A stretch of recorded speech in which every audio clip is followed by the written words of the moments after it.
Hello everybody, we meet again in order to continue our discussion about AI, and I hope you remember what we did last week. Do you guys remember? Where did we finish the discussion last week?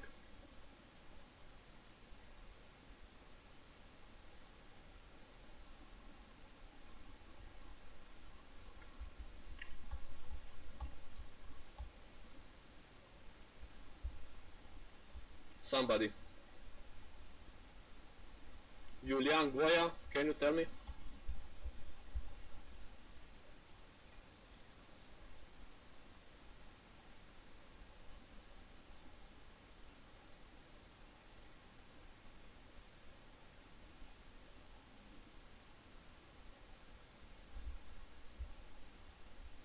Nu ai fost. Nașpa.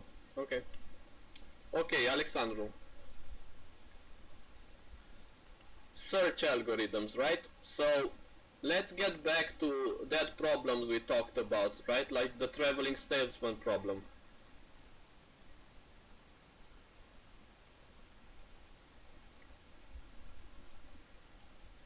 So we said that a candidate solution to that problem can be represented like a point in a hyperplane. You remember that? So if you are to review the problem of the traveling salesman problem, it consists in the fact that we have some cities that are all connected to each other via roads, and the traveling salesman starts from one city and has to go to through each of the cities only once,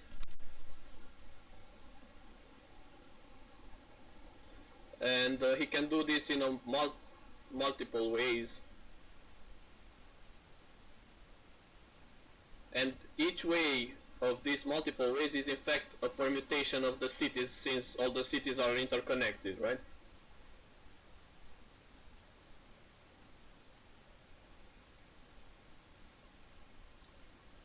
So a candidate solution to the TSP problem is just a permutation of the cities, okay? Do you agree with this? So if I permute all the cities, it means that I first start in the city on position 0, then go on city on position 1, 2, and so on. So this is a point in an R to the N universe, okay? If I conduct a swap between two cities, saying that instead of visiting city X first and then city Y after, I swap it and visit Y before X, I can create a whole different other point in this hyperspace, okay, which is in fact a neighbor of the initial state I was in. Okay, we talked about this. So if the sum of the costs on the edges in the graph I'm looking for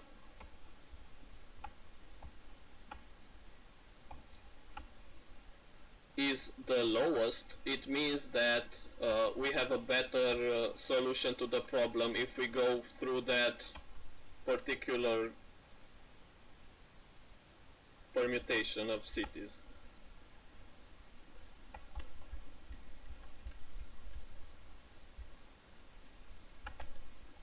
Okay, I kept hearing my my echo and it was very annoying. That's why I was speaking so, I don't know, fragmentary, right? So Alexandru Ștefan, how did we search in this hyperplane? Can you tell me something from last class?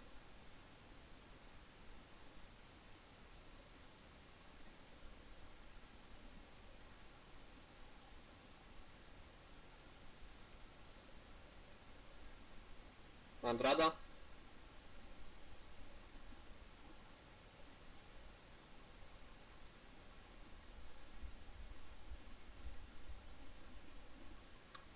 Okay, but you can talk, man. I can hear you if you speak, right?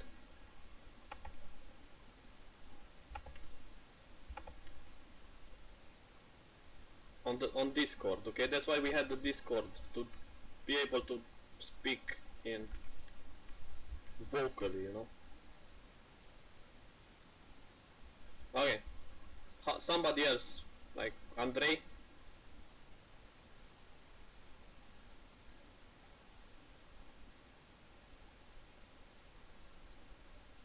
Anybody? Come on. Monica?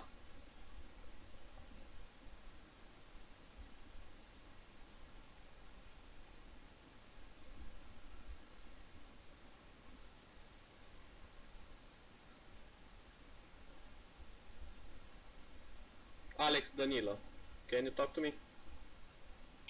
I'm just trying to revise what we did last time so we can move on to the next search algorithms, you know? Guys.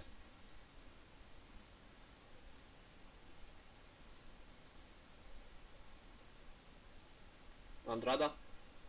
Are you guys here? Come on. Just one of you respond.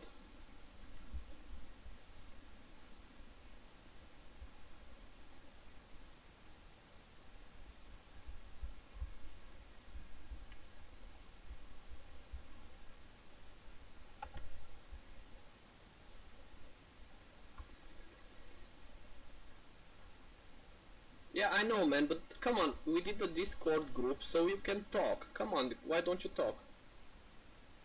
Just don't know what to say. You were at the previous class, come on.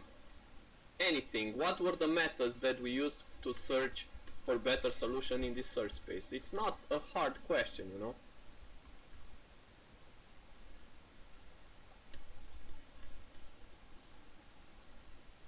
Andrea?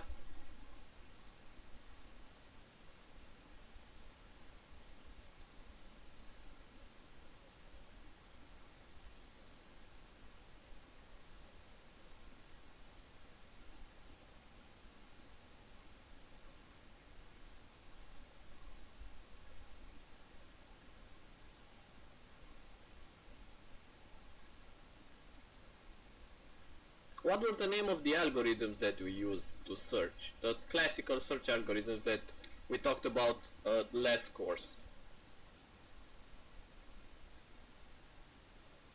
No, I'm talking about Monday, 1 week ago.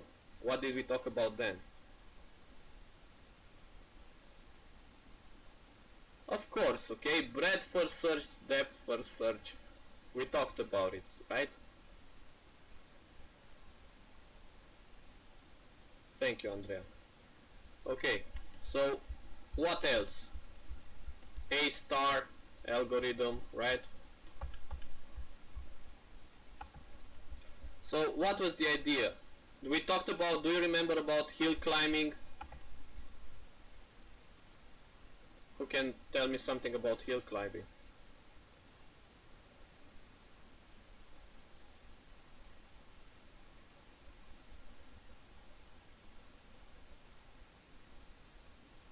Julian?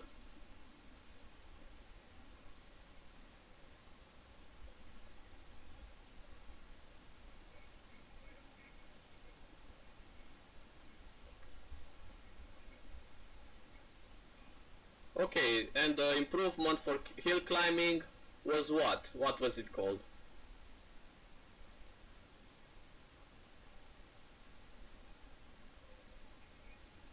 Okay, so you remember, guys, come on. Okay, so it's called simulated annealing. We talked about temperature and how we gradually reduce the temperature, right? You remember? Okay, so however, today we're gonna talk about some different strategies to explore this search space, okay, which are more close to the realm of artificial intelligence, okay. How do you think people came up with these solutions? Okay, so the response is clear. They did it by observing nature, how nature does things, how nature solves problems, right? So the first method, it's based on the study of genetics and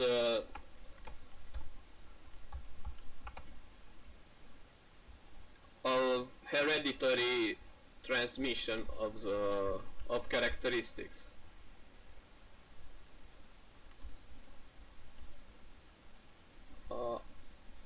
Man, can you I don't know, I'm hearing myself in your mic as well on Discord. Can you stop that?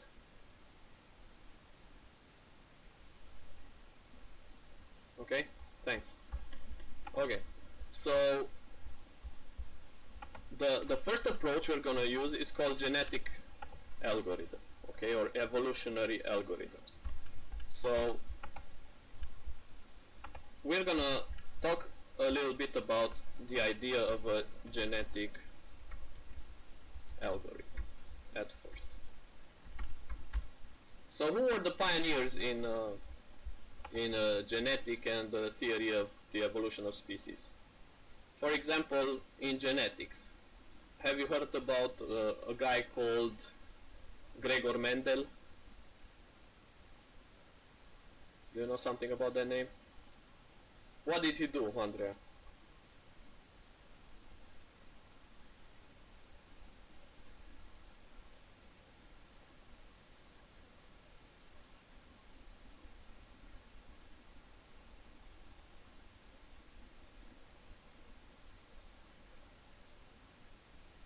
Yeah, okay, he was a monk who did experiments on crossbreeding several types of beans or something, right? And he realized that if you would, I don't know, interbreed different species of beans, you will get some combination of some visual characteristics of them, or some phenotypical characteristics, so to speak. Okay. Okay, so this is what kind of proved the hereditary aspect of evolution, right? So, what does it mean for humans, for example? How does hereditary aspects affect humans? Where do you get them from? Alexandru. Ștefan. Where did you get your hereditary features from?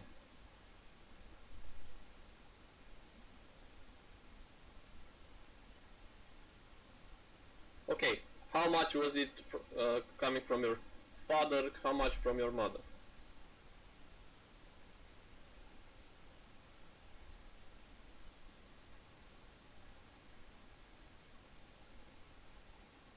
From your from your ancestors, right? So 50-50, right? You get half of your genetic material from your mother and half from your father, let's say, okay? So, okay, that's one observation that we can make, right? We have individuals in a population, okay? So first we need to establish what an individual is, and then what the population of individual is. Okay. Yeah. So an individual, if we look at an individual from a genetic perspective,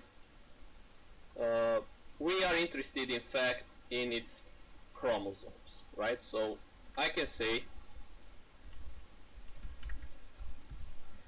that an individual is characterized by a chromosome. And my cam covers the screen, as always. Cool.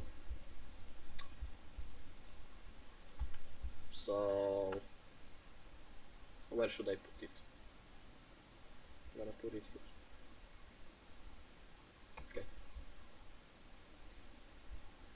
Okay, I'm sorry. So an individual is in fact a chromosome. Okay, what's a chromosome? What is a chromosome made up of?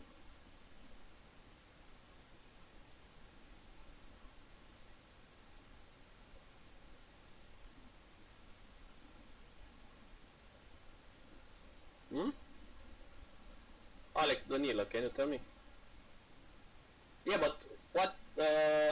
Okay.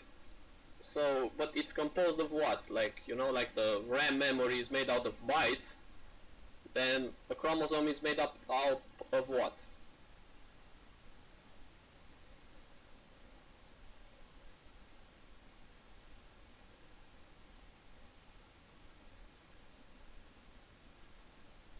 Yeah, but at a lower level.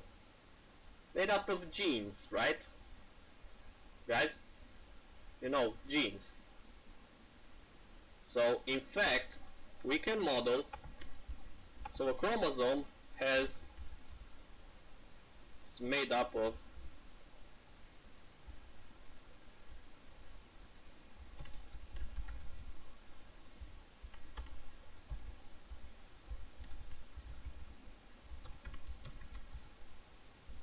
genes, right? So in fact, I can say that the chromosome is like this, right? It's an array of genes. You have G0, G1, da da da da da, Gn minus 1, small n minus 1, okay? Okay, so I highly recommend it to watch a movie, okay? Have you heard of a movie, I don't particularly like sci-fi movies, but this one I liked, okay? I watched it when I was like 15, I guess, for the first time. And the name of the movie is called Gattaca. Do you know why that's the name of the movie? Gattaca. Have you seen this?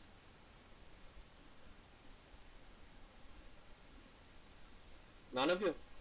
But do you know what Gattaca means? Gattaca? Well, let's Google it, okay? Hopefully we'll get not the movie first, okay?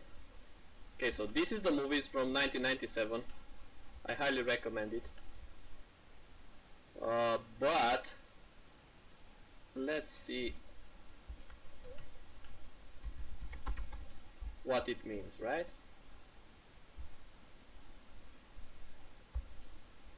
So I hope you can read what I'm gonna show you here. So the first title is based on the letters G, A, T, and C that you are familiar from biology, I guess, which is the abbreviation for guanine, adenine, thymine, and cytosine, right? The floor nucleobases of DNA. Okay? Actually, it's the beginning of the human genetic code. Pretty cool, huh? So the whole idea of the sci-fi was about bioengineering humans and stuff like that. So you can watch it, right? I highly recommend it. I like that movie. Great acting, pretty cool, I don't know, structure of the movie and all that. So actually, let's say that my chromosome is nothing but a vector which is made up of genes, right? So you have one gene, and the chromosome is a vector of genes. So is it clear enough?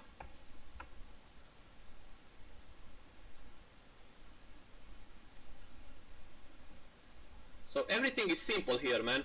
Trust me, okay? You can code it if you pay attention to what I'm telling you now. It's gonna be very, very easy to code this because it's very simple and straightforward of an algorithm, okay? So let's see if we can map our previous problem space in this universe. Okay, can we view each point from here like a chromosome?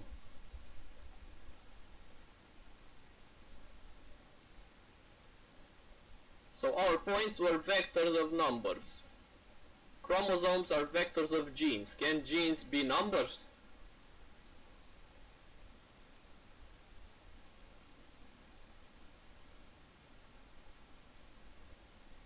Correct. Of course they can. So I can map the concept of a point in this hyperplane of n dimensions to a chromosome having, again, n genes. Okay? Good. So now, since every individual in my population is actually reduced to its chromosome, its genetic representation, then a population of individuals is in fact a population of chromosomes. Okay? So a population is made up of individuals who in turn are made up of genes, which are, the individuals may be viewed as their chromosomes. Okay? So it's a list of lists if you want to look at it from a very crude perspective, right? Guys, is it simple enough to understand? I have a list which is a population, and I'm gonna say that the population is comprised of n contains capital N individuals.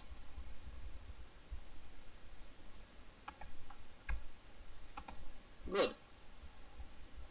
So I start with an initial population. Okay, that means that I generate points in this hyperplane, right?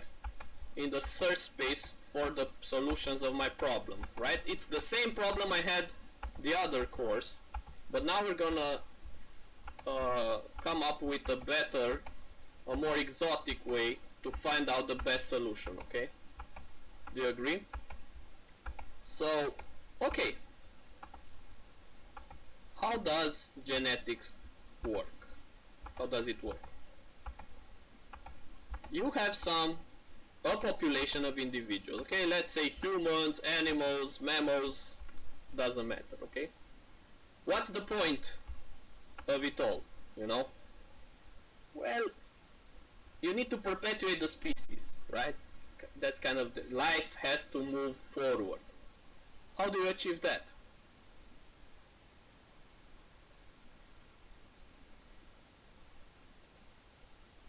How does nature achieve the perpetuation of a population? Reproduction. Okay, okay. How does that occur? Let's say that this individual here and this individual here have married, produced offsprings, right? How is this possible? Let's see what they bring on the table, right? So I have one genetic material. Let's say I'm gonna call it G0. I don't know how should I call it? G00, G01,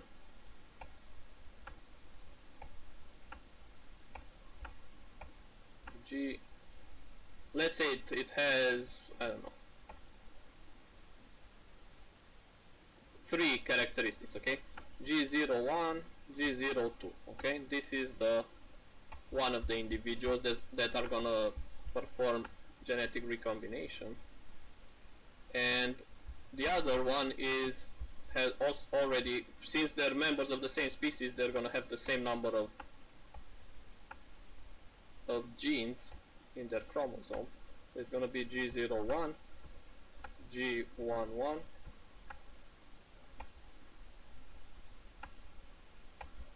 and G21. Okay. So how am I gonna create kids using genetic recombination from these two parents? Do you have any ideas?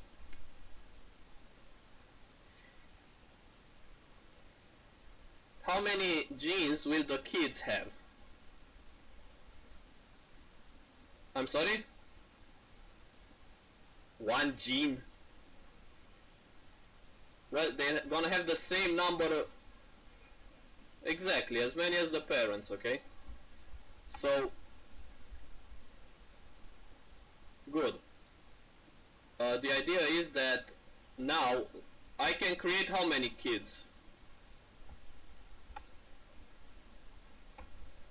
from this genetic material from the parents? Unique kids.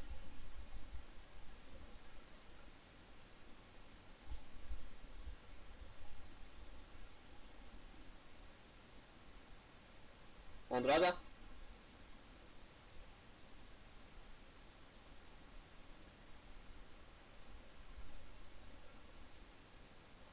Are you with us?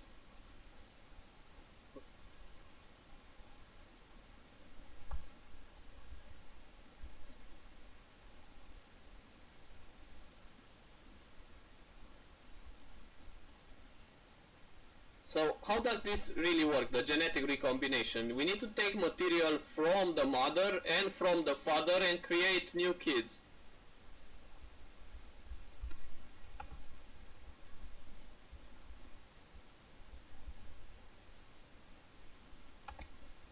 Okay, yeah, so it's all the possibilities. I can take one of these genes from here and recombine it with two from here, or I can take the next one and recombine it with the other two, and so on, or I can take two from here or all three from here. You are right, Andrea. Correct. So those are the possibilities, right? That's the unicity of the offspring. So how do I implement this?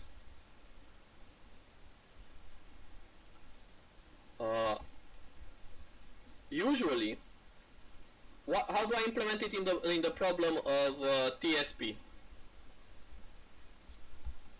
What's a chromosome in this particular problem, guys?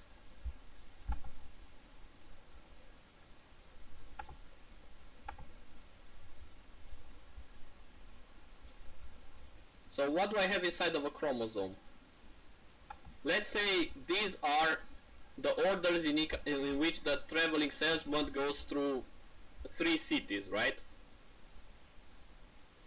You have 3 cities in your problem, and it can go from each city to each city, right?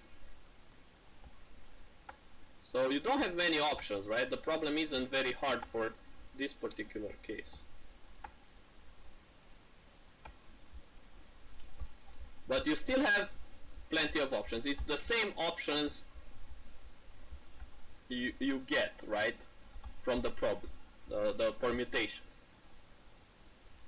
So tell me, how can I ensure the fact that I can recombine and create another permutation from these two parents? You know what I'm saying?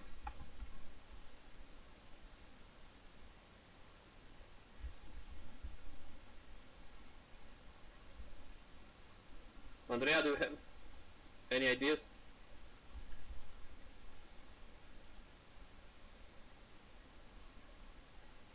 For general problems in which I don't have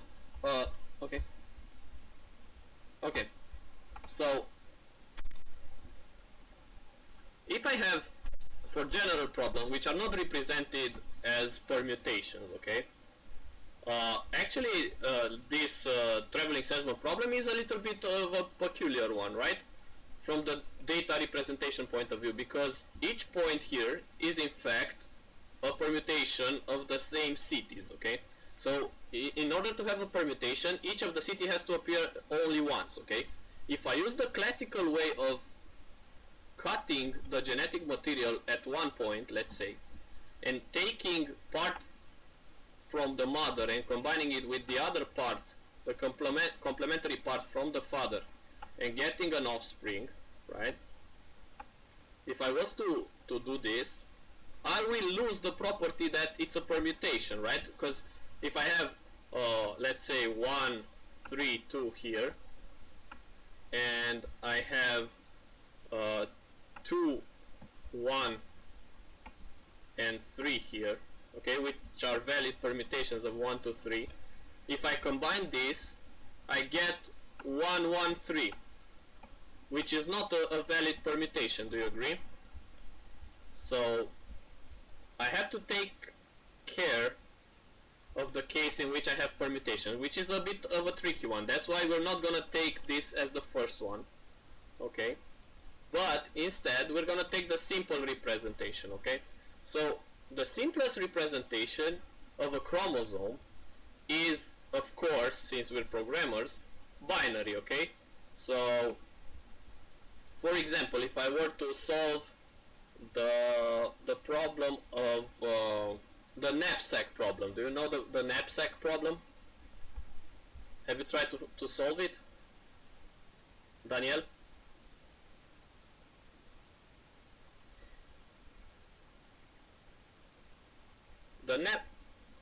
Okay, I'm waiting. The one with you have like, you need to go on vacation, you have a trunk or a backpack that you need to fill with objects of different volume or weight, and you have a limited weight that you can put in that trunk or that backpack, but also each of your objects have a value, and you need to put to increment the value of all the objects that you can put in the bag, right? How can you model that? Do you guys know what I'm talking about, right? It's a classical problem. Let's just look for it. Knapsack problem, right?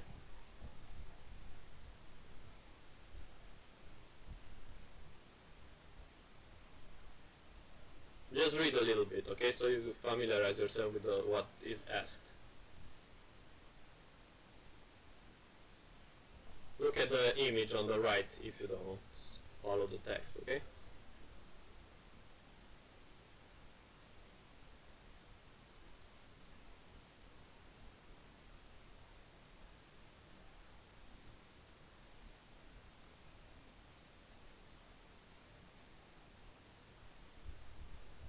Can I ask why there's so few of you guys? What are you doing?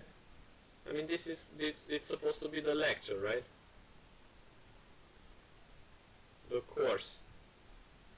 Did you talk to all the guys? They just don't want to attend or something?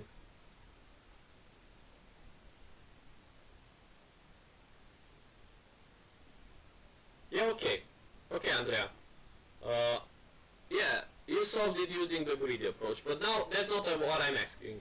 What I'm asking, and this is the first question you should be asking yourself when you try to solve a problem using genetic algorithm principles, is how can I model the problem as a search problem? What can I put in the chromosome? How can you... Now, please try to think about how you can model a chromosome for this knapsack problem first, okay? I mean, anybody. Monica, Andrei.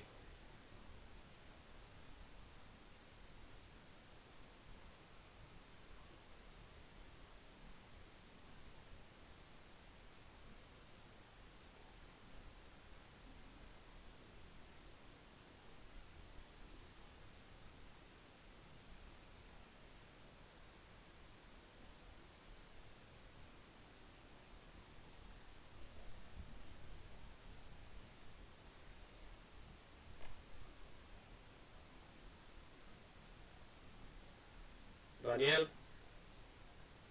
Any idea is cool. Andrei, I'm waiting for you to write, okay?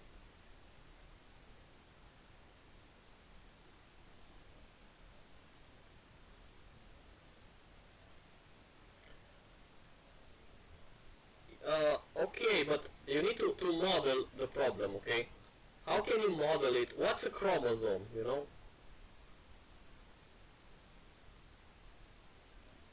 What are all your possibilities? Let's say you have n objects, and you have to figure out which are the objects that you can put in the knapsack, okay? How can you model each of the configuration of objects that go into the knapsack?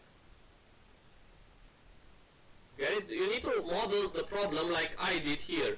You need to create a hyperplane as a search space for your problem. Okay, so what is a candidate solution for your problem? How can you model it? Okay, it's just an array of something. But what? You're the one who chooses the chromosome of objects. Okay, so each object has an index, and on that index I can put something that can help my problem with respect to that object. Okay, what? So it's a vector with n elements. Do I need to put the object there? Because I know that object 0 is on position 0, object 1 is on position 1, and so on and so forth, okay? So the object is given by its index inside the vector, okay? But what do I store in the chromosome?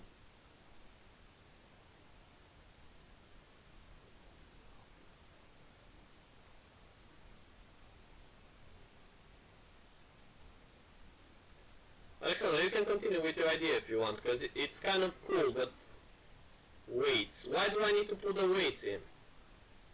Because I know the weights.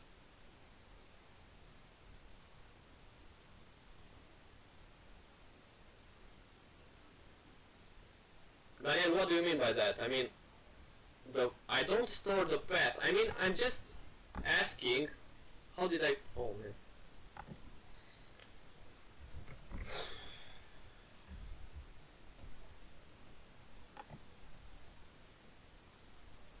I'm just asking, what is a point in my problem space? Okay, what does it contain? I don't have any path. I just need to represent my candidate solution as a point.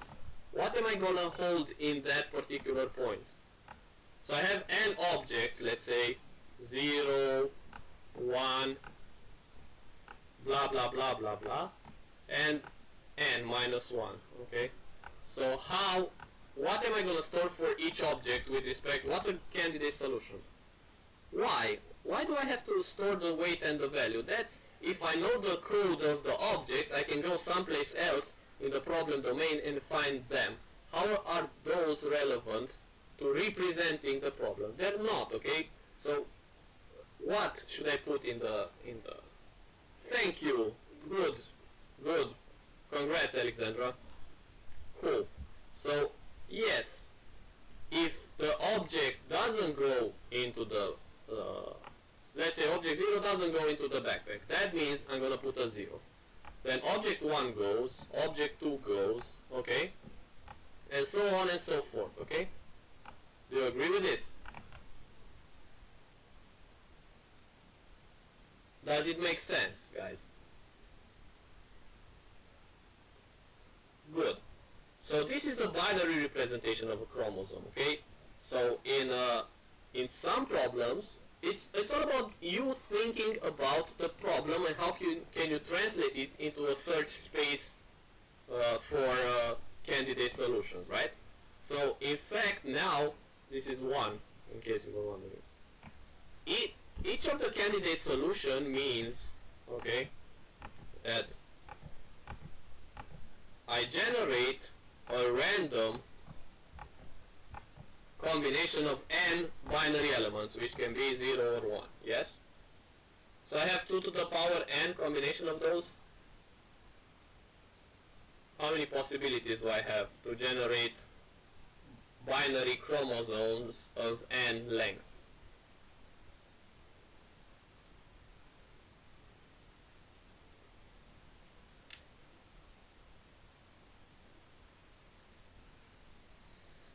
To the power n, right?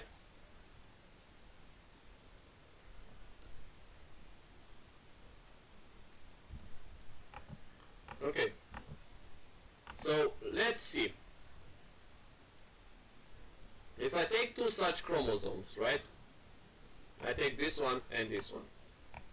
And these chromosomes are in fact, let's say,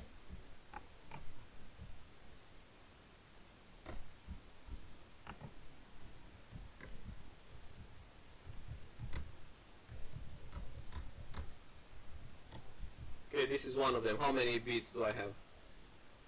5, 11, right? This is the first one, and the other one is a bit different. Okay, let's say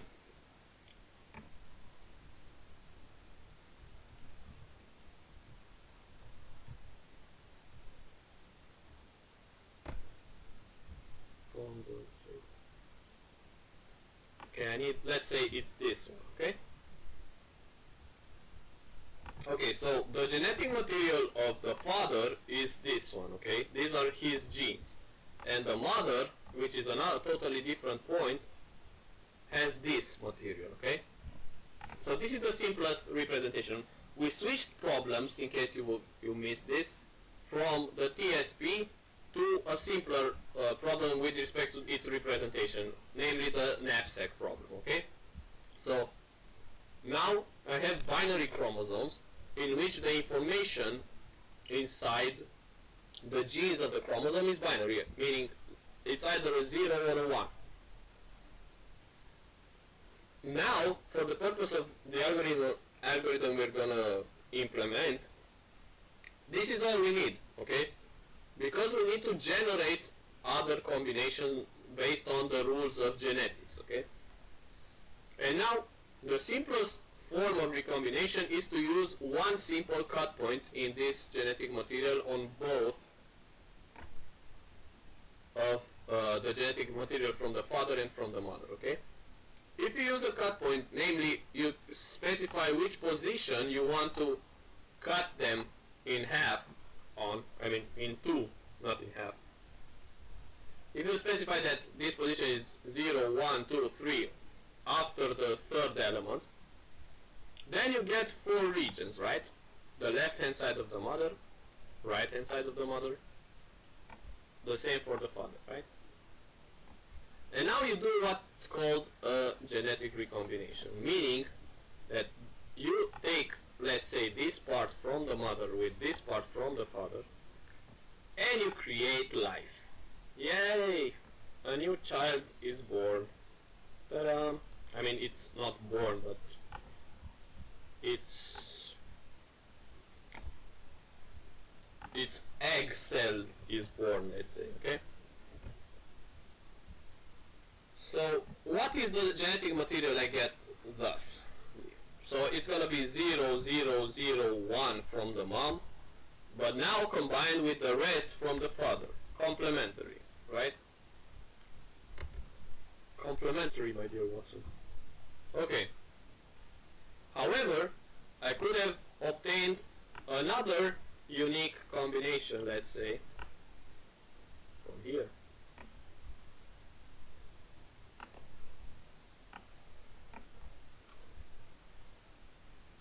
This one is going to be 0, 0, 0 from the father, and now 1, 0, 1, 1, 1, 0, 1 from the mother, okay? So I generate 2 brothers, let's say, right? Do you understand now? Let me know so I can move forward. Do you like this?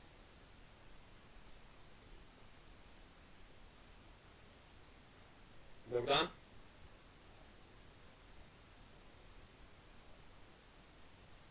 Anna?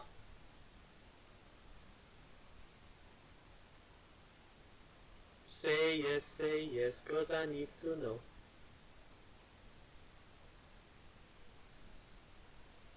Okay, thanks.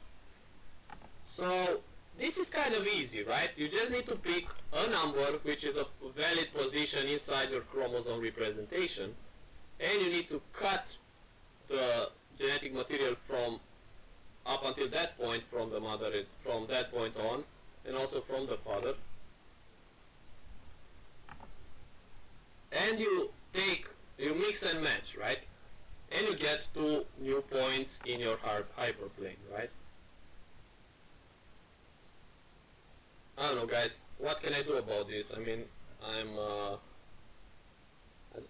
Is it from your part, or is it because of me? Can you hear me and watch me properly?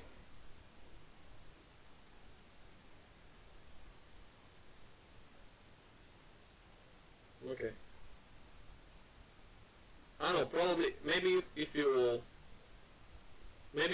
wireless, you know, and then you need to plug it in your wired connection, I guess. I don't know, I'm just saying. Andrada?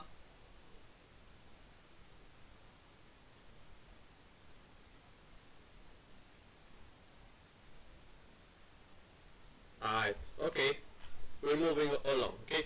What this means is that through recombination, I create other, let's use another color, okay?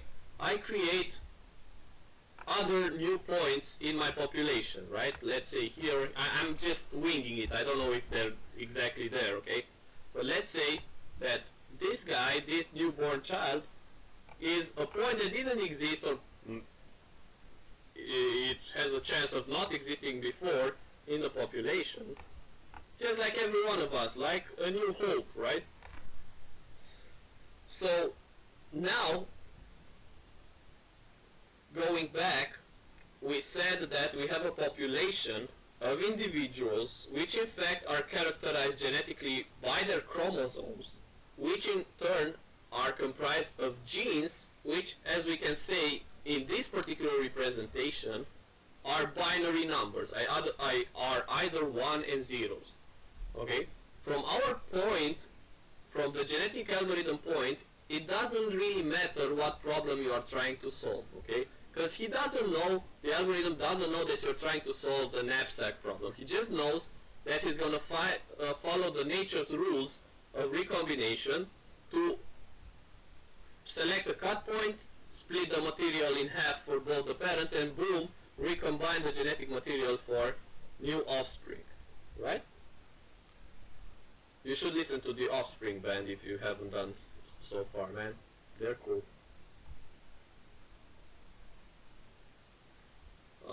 Good. Because I'm pretty fly for a white guy. Okay, let's move on. The purpose of this is to create new individuals in your population, which means that the number of elements in your population increases in this stage, okay? Means new points appear on the canvas, and now we're gonna talk how, okay? First discussion. How do I initialize my population? Do you have ideas? So you must have had statistics as a course, right, so far? You being from Mate Info and all.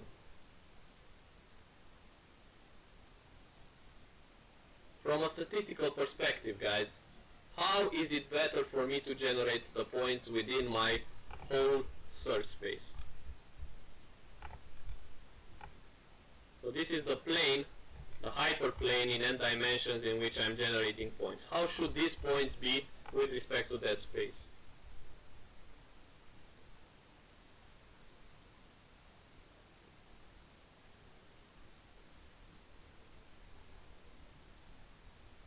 Randomly distributed. Okay, randomly how?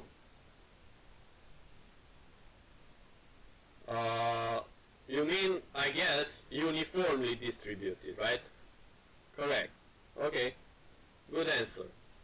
So, that means, what does it mean that they're uniformly distributed?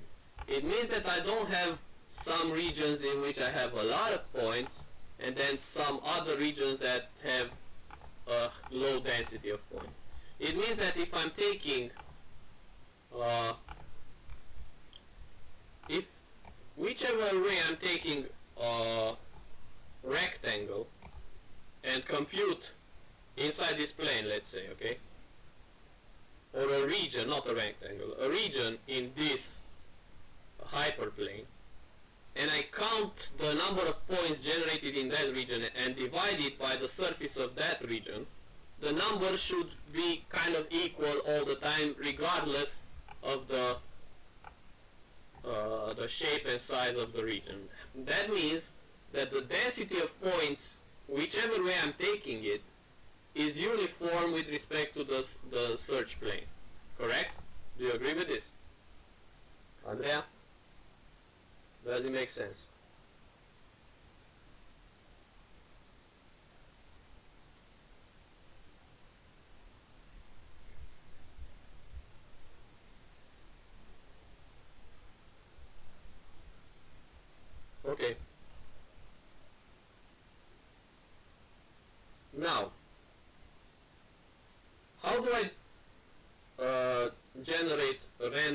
points in n dimensions. Usually, programming languages like Python, let's say, Java, C#, whichever, allow you to generate pseudo-random numbers, okay, with their random functions, uniformly distributed, okay? So, at the beginning of my genetic algorithm, I'm gonna start with a population of uniformly distributed, randomly generated chromosomes, okay?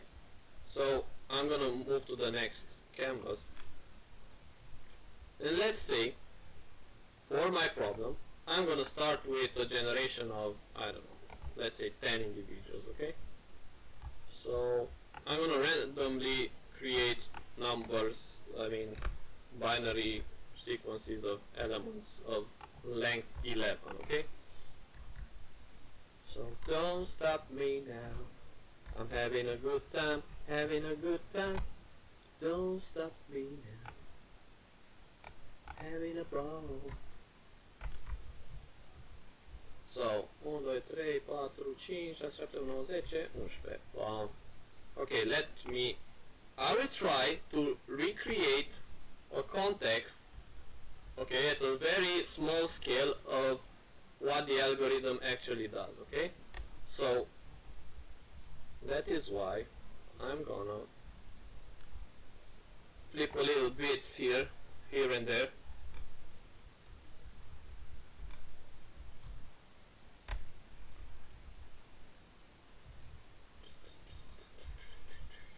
Again, another movie that you should watch is it's a series of movies, but I particularly enjoyed the first and the third one from the series. I don't know if I mentioned it already. It's the Hackers movies. I mean, they're so corny and cheesy, but nonetheless entertaining. The one stars a very young Angelina Jolie. I don't know, you like her acting and such.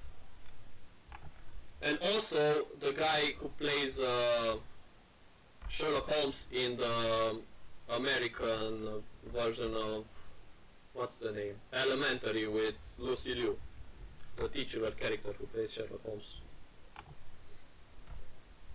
So, yeah, it's kind of mindless entertainment, but I really enjoyed those movies, so if you want to watch them, I'm just buying me some time before I can tweak these genetics a little bit.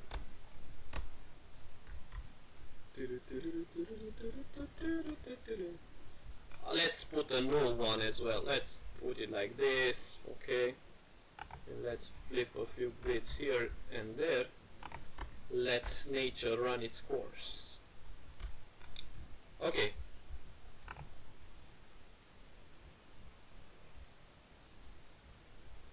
Okay, so now each guy's, let's say this one is, let's call it individual 1, individual 0, okay, and the last one is, oh man, my handwriting is so bad, so this in fact is individual 1,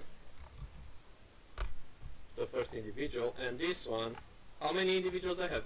1, 2, 3, 4, 5, 6, 7, 8, 9, 10, 11, 12. Yeah. Let's waste this. What? Or maybe let's give it a twin.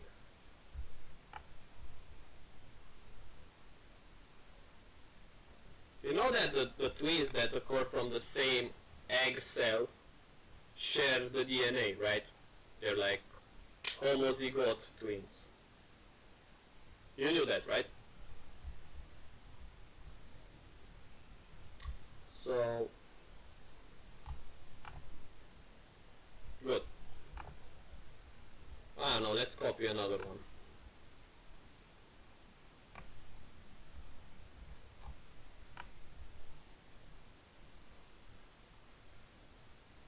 How many do I have?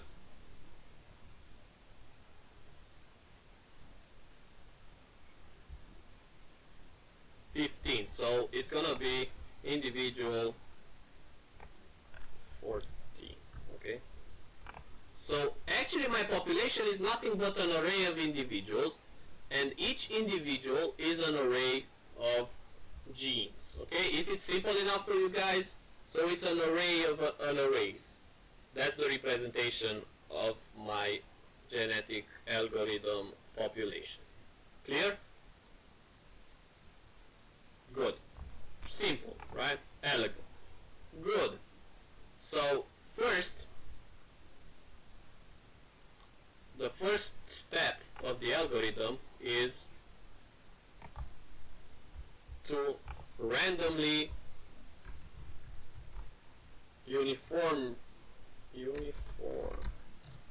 randomly uniform generation of individuals, or you can name them chromosomes. Okay, that's the first step, okay, of the algorithm, right? I was talking the other time that an algorithm is nothing but a mere sequence, a finite sequence of steps. So the first step is what I already did. Okay, randomly generate an array of binary arrays, which represents my population. Okay, in this case, I generate capital N equals 15 chromosomes with each with 11 small n 11 genes inside. Okay, so small n and capital N are parameters to your implementation of the genetic algorithm. Okay, bear in mind that you would, for the next assignment, you will be asked to implement the genetic algorithm. So pay attention to what I'm going to tell you next, because we will see that the implementation is rather simple once you get the hang of it. Okay, so I generate capital N chromosomes with genes inside, with binary genes inside. So it binary, either 0 or 1 values. Okay, easy. I don't care that they represent candidate solutions for the next knapsack problem, let's say. Okay, I don't care about that. I just care that nature takes its course. Okay, so what do I do next? Okay, the first step is to perpetuate my species. But how? I'm gonna say something like that. While finish criterion,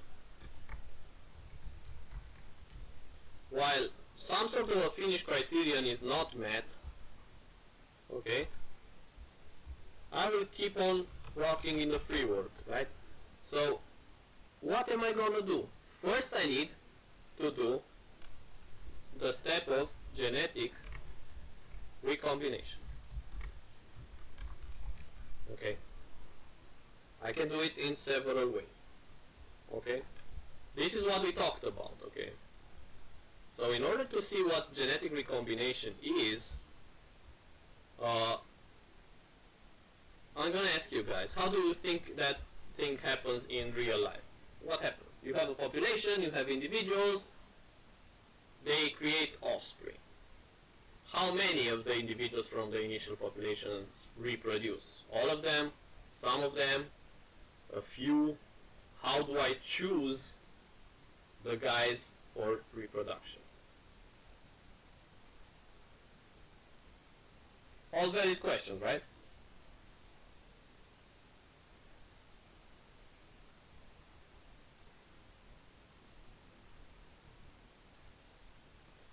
Give me some ideas.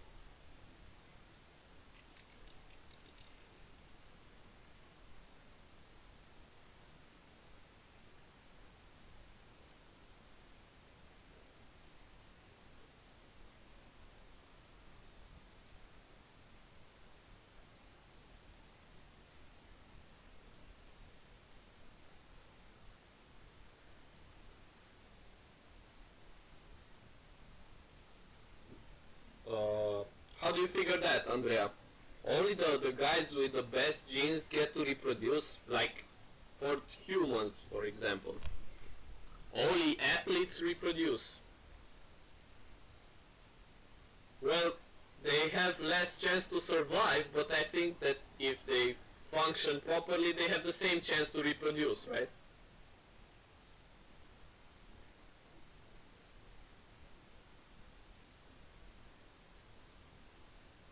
Andrada, yeah, that sounds like something that already has happened in history several times, and we don't like that, right?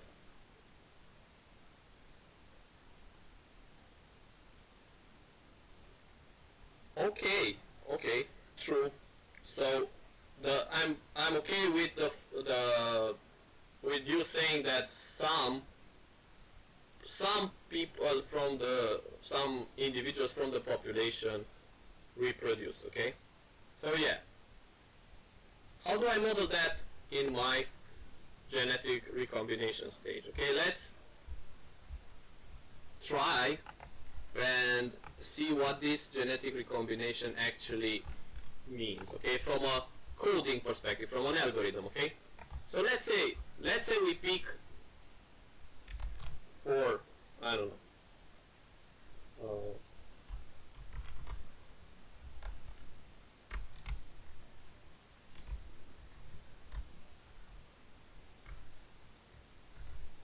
I repeat the procedure k times, let's say, I don't know, sum, with sum means k greater than 0, and it can be the whole population, which is capital N, right? Let's say, okay? So let's see what happens. How does genetic recombination? Well, usually I select parent, select for recombination,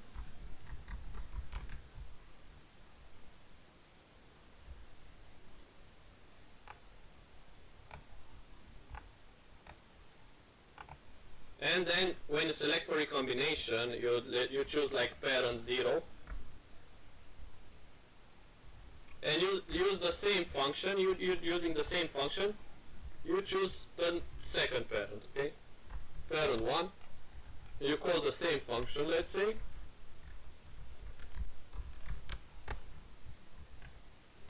And you got yourself 2 parents, okay?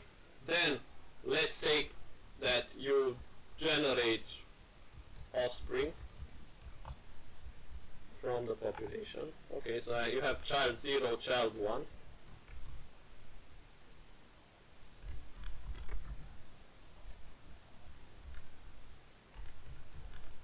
And then you say that your population, add to population, in your population, the new offspring.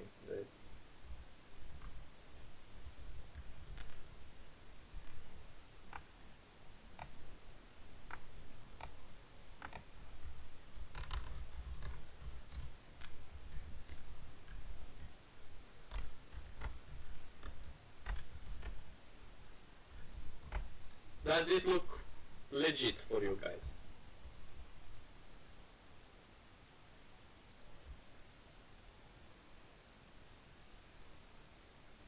Cool. Yeah, we don't like that.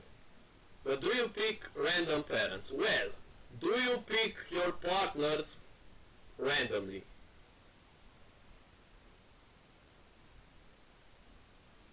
Do, like, animals just like reproduce with anybody? Not you personally, we people, okay? It's not a personal question. I'm just saying. Clearly not, right? You have some criteria, okay? Okay, but how do I rank between these elements? How do I know which is best, okay? Because we haven't completed the picture like it was the other time, right? I just have the plane, but the other time I had another dimension, right? Do you remember? I had the z-axis on which for each of these individuals I had the quality of the candidate solution in that respective point. Okay, you can see that it's the same geographical topological representation of a landscape. Okay, and now we're gonna move into the another discussion, man, about a beardy guy, which had a very strong impact on human evolution, pun intended, after his research. Okay, and this guy is, come on,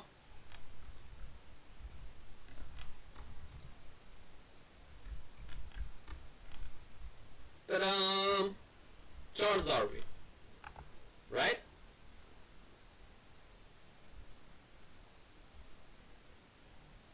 And his famous paper on the origin of species. Okay, so what did this guy find out?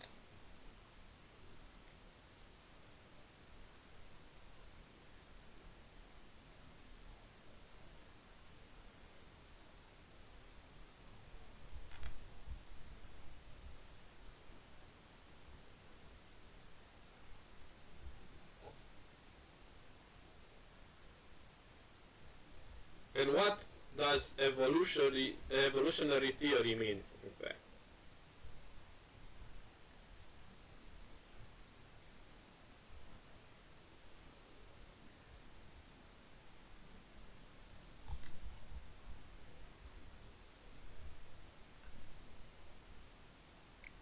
Okay, is that the only thing? Good one, Alexandra. That's a good observation. We evolve to fit our environment. Very well put. Okay, so it's not about who's fastest. It's not about who's strongest. You know, it's like, what's the code? Harder, faster, stronger. You know, like that song. It's about who's fittest. So when you say fittest, it describes a relationship between the individual and its environment. Okay, so now we have to bring the environment. You know, you remember the environment from last time. The altitude of the relief, right? Blah blah blah blah blah. It's the same search space, the same n+1 dimensional relief that we were searching the other time, but now we're gonna search it differently, right? So for each point I have a function.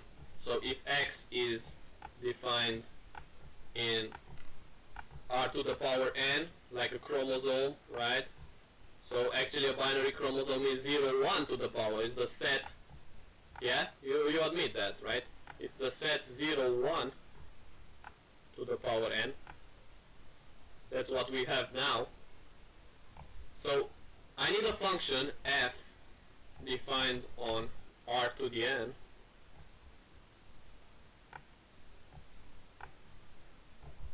with values in r, I mean this height right here, which is called, of course, according to Darwin's findings, a fitness function. Okay, that's where the name comes from. Okay, so the highest you are, the fit you are. Okay, so it's a vertical representation of how fit you are. What does that mean with respect to my knapsack problem, guys?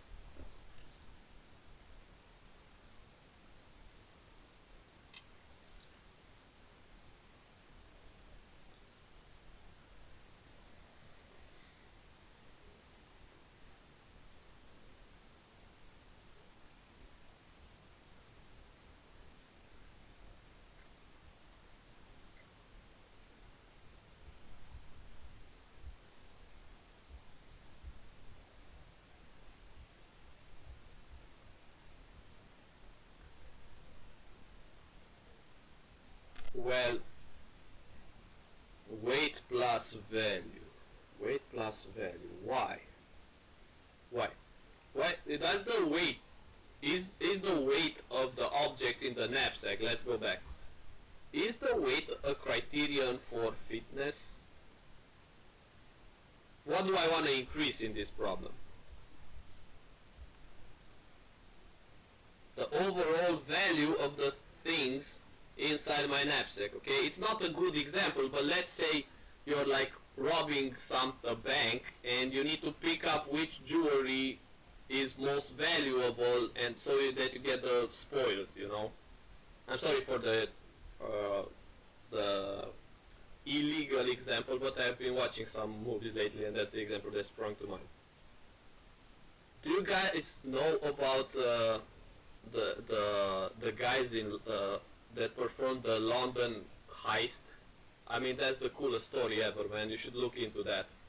Like, a couple years ago, I'm gonna take a small break for you to relax a little bit because we've been talking about this for a while and I want to regain your attention, okay? But this is like a cool story, man.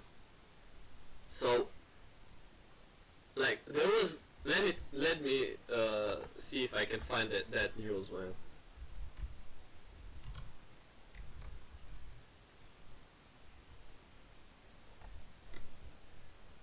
They created a movie out of it.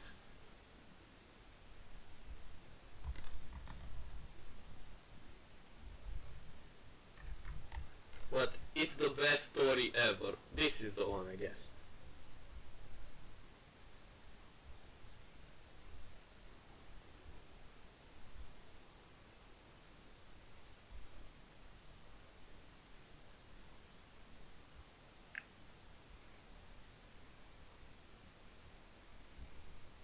Okay, I think this is the one. But man, you don't know what's coming. I'm telling you.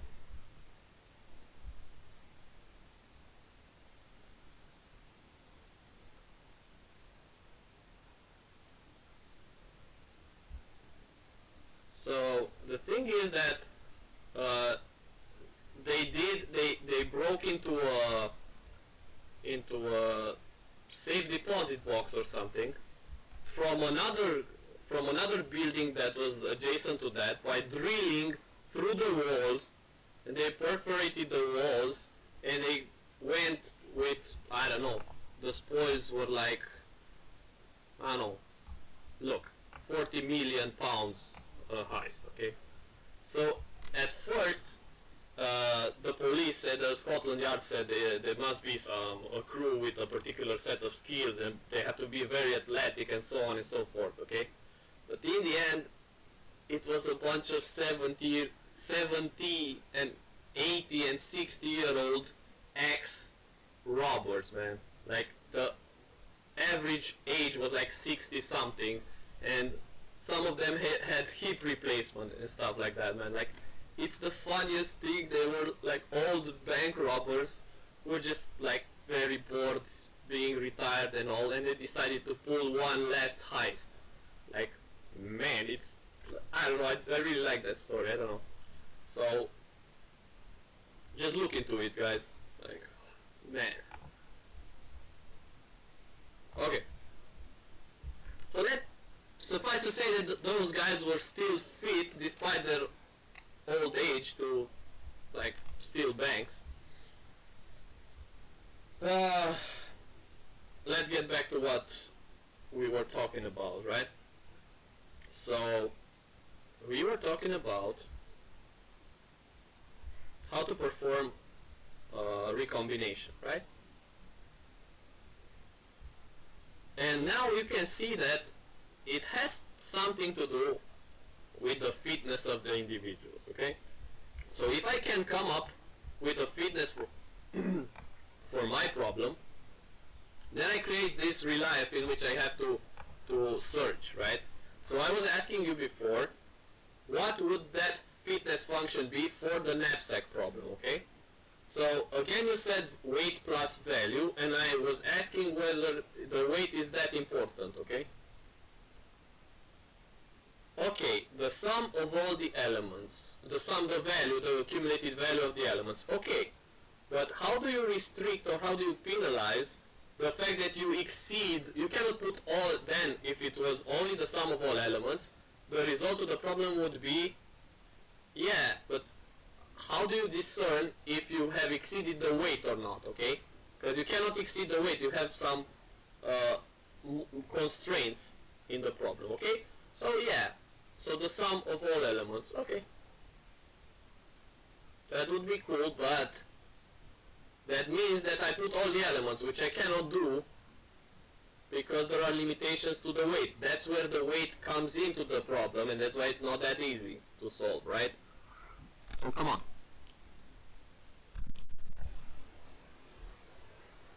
How can you subtract sufficiently from the fitness function if you put values that exceed the weight?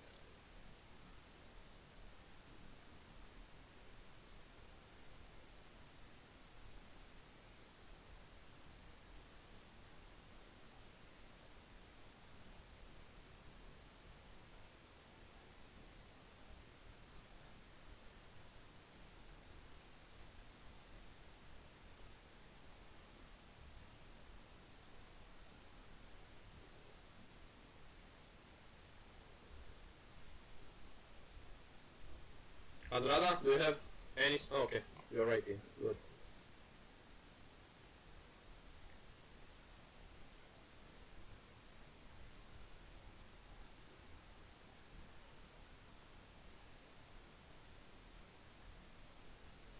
I don't take out or put anything. I'm just, each point is an already made up solution. I cannot like alter it right now.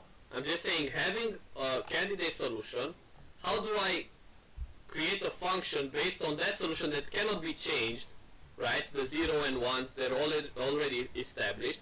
But I need now I need a function for those 0s and 1s to tell me how good for my problem that proposed solution is. The amount that passes the limit. So I need to increase the amount that passes the limit, because that wouldn't be cool.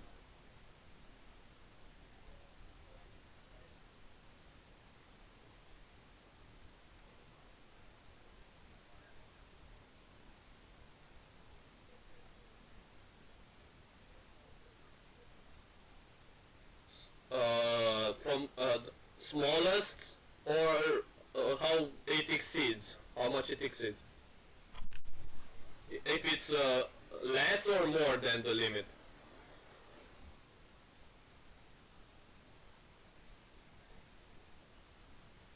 So, okay, if it's less, you want to have as small as a gap than your limit, right?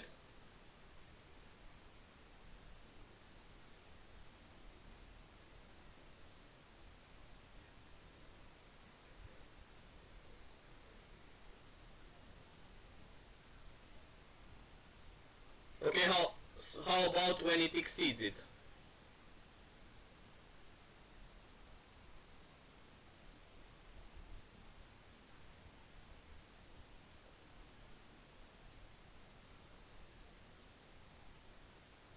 Do we need the solutions in which the accumulated weight surpasses the weight accepted in the knapsack?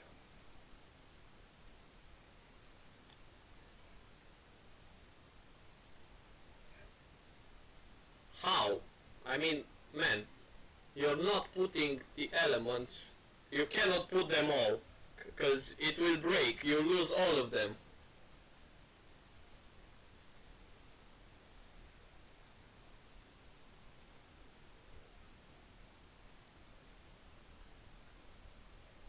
Do you understand what I'm saying?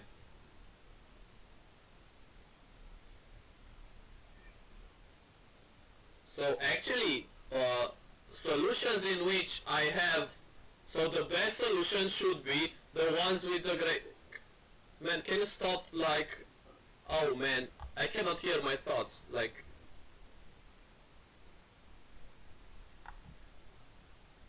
I mean, I'm gonna put your user volume to okay, try now. Talk to me. Julian. Are you talking to me? Yeah, it's cool. Because I couldn't hear my thoughts, man, like you were like, disrupting me. Okay. Okay, it's cool.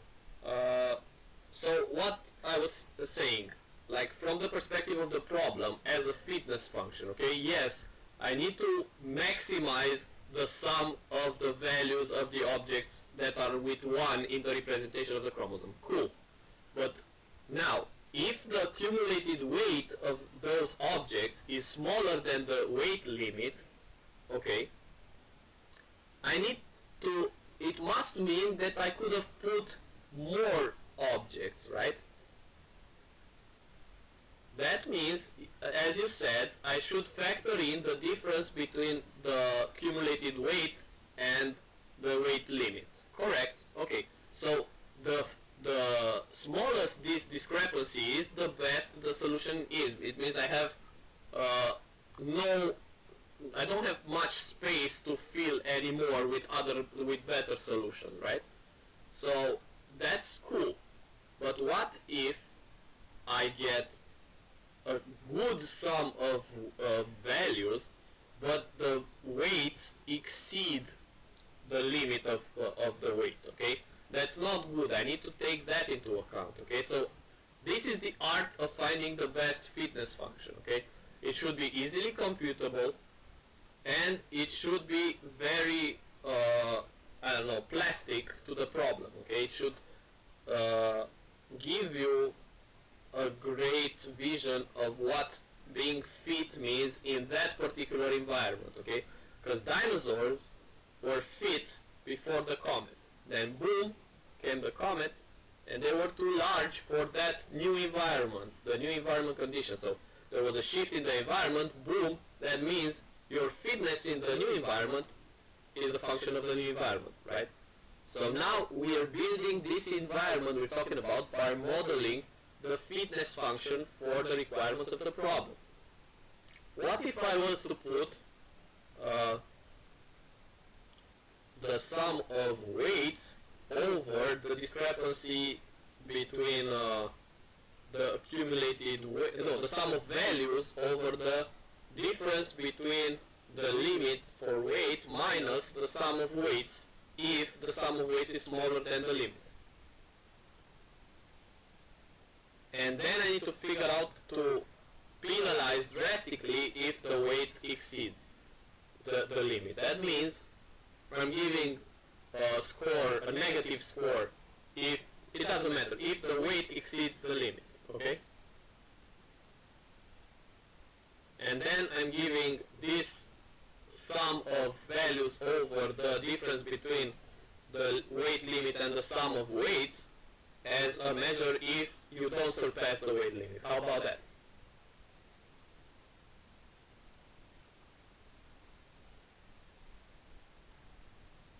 Guys? Do you understand what I'm saying?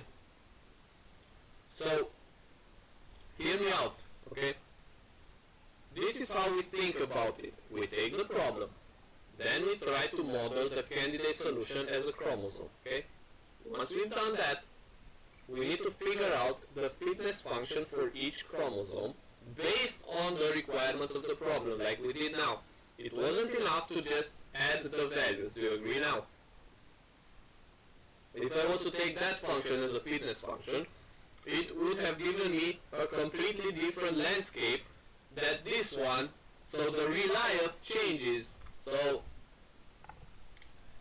it's, you know what the danger is? It's like the same one that pilots face, because they have all these gauges on board that tell them their attitude, their position, so that they know that the underlying relief underneath them is that at some altitude, okay?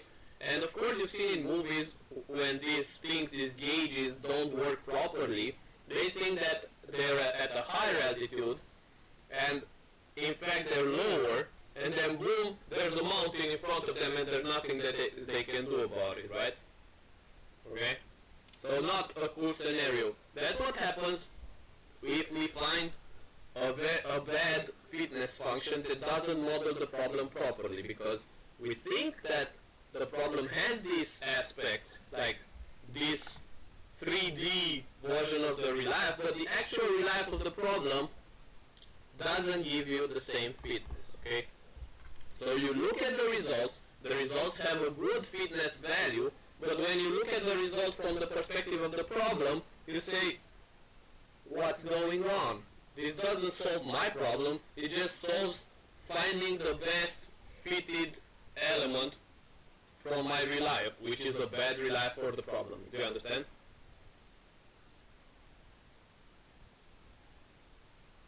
Guys? Pretty cool, huh? I mean, I find it cool.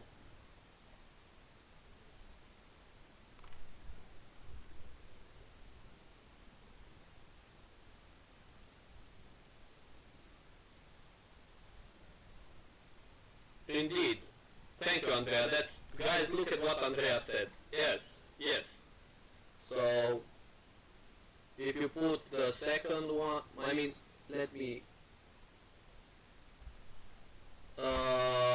this is which, if you put which one?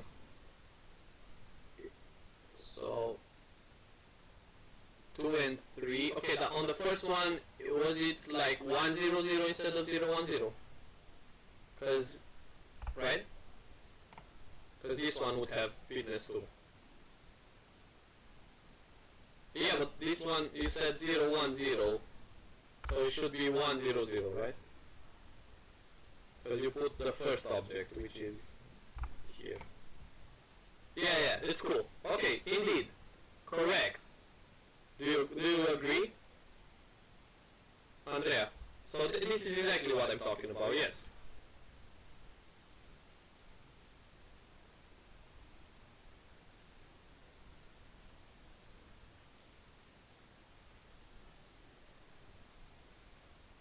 Guys, are you okay with this?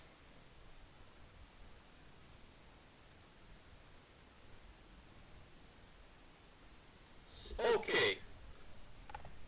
So, break on through to the other side. Let's get back to this, right? So, I have generated... Exactly. That's the idea, Andrea. Exactly. And we found the fitness function for just that. You have to agree, right? And now we don't care about the problem anymore, okay?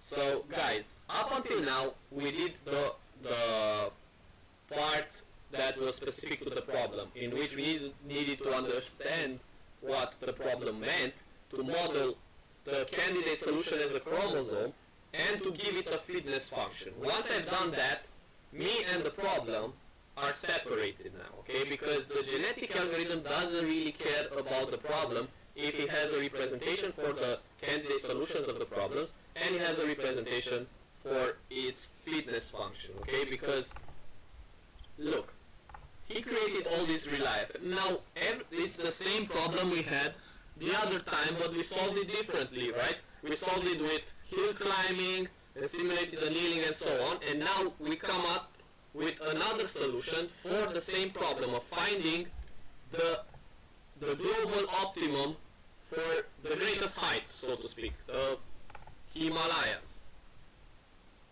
So it's the same problem, and now we have the genetic method for it. Pretty cool, huh? Good. So let's get back to this. Do you guys have any questions regarding this genetic recombination step? If yes, if so, just ask me.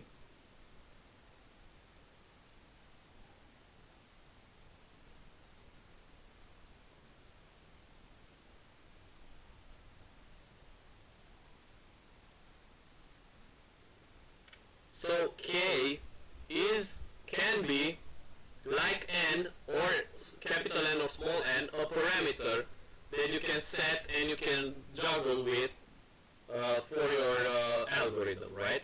So I'm gonna underline or like circle with red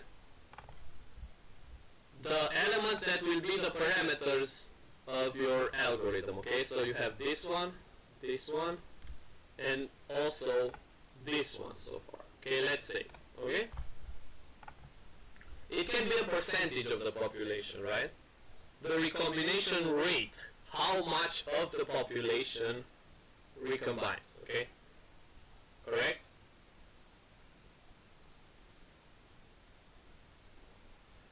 Cool.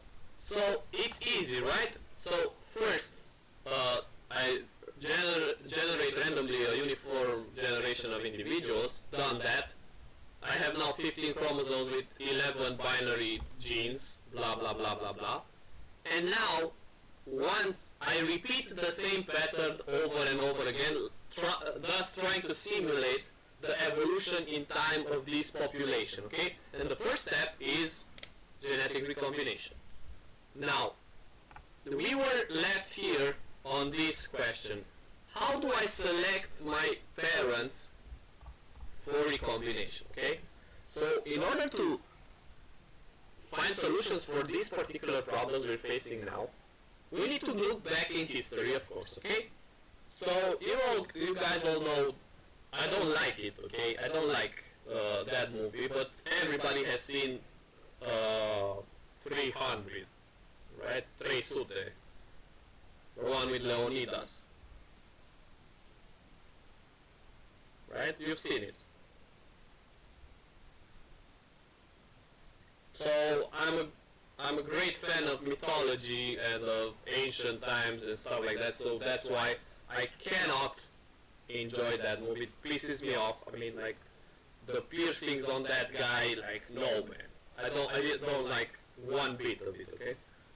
But on the other hand, it shows you, it portrays the Spartan culture, right? So those guys were military guys. For them, fitness meant fitness, like physical fitness. So when they had like a child with deformity or a very skinny child, they would throw him off a mountain. And if the child survived in the wilderness and crawled back home to feed himself, he would prove the hard way that he is fit enough, okay? Because they needed soldiers, okay? Do you understand? So that's what fitness means. It's a cultural thing, okay? On the other hand, we have ethics, right? Who praised culture and art and music above all else. And the fitness in that particular culture was different. Those are the guys who gave us the ancient art, the architecture, and so on, right? But those things couldn't have been possible without the other population guarding their region, right? So you don't know. I mean, each of the approaches, each of the fitness functions those societies came up with have some ups and downs if you come to think about it, okay? But you can envision the Spartan way of thinking as a very, very elitist one, in the fact that they chose only the ultimate fittest members of their population. The other ones didn't make it, okay? Of course, later on in history, the, I don't know, visions of one race being better than the others, you all know what I'm talking about, emerged, and that created a very, very extremist view for elitism, right? What does elitism mean for selection for recombination purposes? It says that you will always try to get your best individuals in the population to recombine on the premise that if you take good stuff genetically and you combine it, you take parts of something good with the complementary parts from the other parent of something good, the result must be something good, which is simply not correct, okay? Because that's not how nature works. the idea is that it has been shown that genetics needs diversity. The more diverse the gene pool, the more the chance for creating fittest and fittest individuals. Okay? So it's all about creating genetic diversity in your population. Okay? A counterexample to that is the ruling house of Spain, you know? Because from political and materialistic reasons, those guys decided to marry between each other so that probably the wealth wasn't spread with other, I don't know, kins, so to speak, okay? But that led to cousins marrying cousins, and then their cousins marrying their cousins, and so on and so forth. And thus resulted in a very, very narrow gene pool, you know, a limited selection of genes that you could come up with, okay? So, I don't know, like, the results, let's see.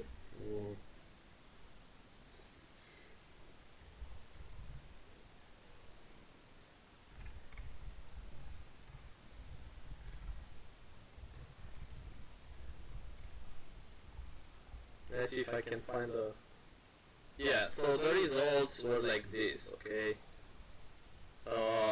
The descendants of this ruling house had some sort of deformities and stuff like that that was characteristic and to that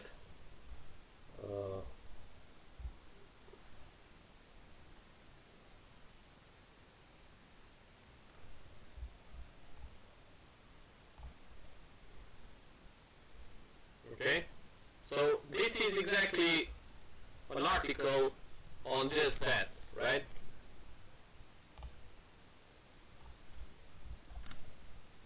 Do you guys get it? So, elitism taken to its utmost is not a great idea if you want to maintain genetic diversity. Okay? So, on the other hand, the reverse is not good either. Okay? Because depending on how you recombine the genes of two individuals,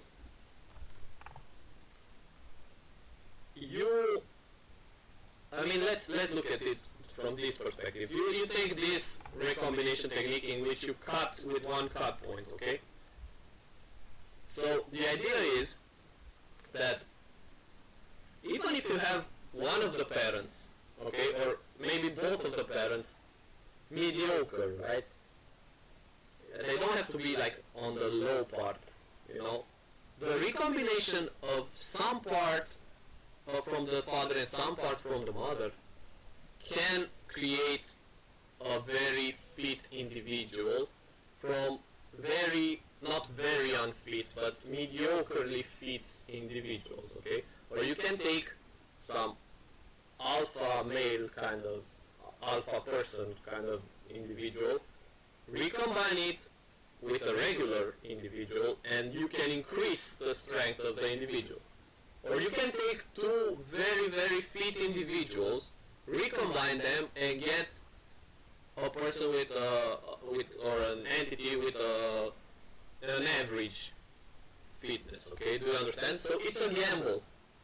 It's just like roulette. Do you understand this? Do you find this interesting, guys?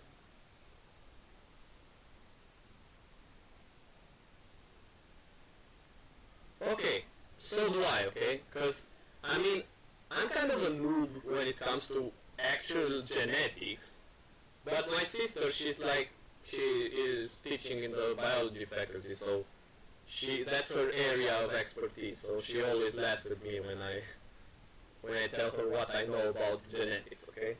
I know about genetic algorithms, but if you want to study more about genetics from the biological perspective, be my guest. I mean, that can only help you understand it more And also, as my sister told me, this version is just a truncation of what actually happens in reality. It's just a very truncated, reduced, and not at all one-to-one with what happens with the genes in reality. Okay, so maybe if we devised algorithms that model the recombination, the genetic recombination more true to what's happening in nature, they can find solutions better, but it remains for time to pass and us to see, okay? However, let's continue with this discussion, okay? So, if you were to take only the elite part of your society and recombine them, you will get into the pitfall of not having a diverse gene pool, okay? On the other hand, if you give the hoi polloi, so to speak, everybody the same chance, regardless of their fitness, again, maybe statistically, the quality of the combinations will decrease as well in time. Okay. So, as my father used to say, the best solution, as the Romans said, is aurea mediocritas. Okay. It means there's gold in mediocrity, but mediocrity doesn't mean being mediocre. Okay. It means finding the middle ground between two extremes, okay? And that's very difficult to achieve. You have to agree. So, we have to find some middle ground for this selection algorithm, okay? So now we're gonna detail what this means, okay? Where should I write this code? Okay, I'm gonna write it here, okay? So this selection for recombination is another algorithm. How can I create, tone down the elitism and also turn down the ultra-liberalism? You know what I'm saying? So find a middle way that tones down the extreme effects of both, okay? So the idea is to combine them, right? How? So there are two classical methods to achieve this, okay? The first one is the, how do you call it, man? Roulette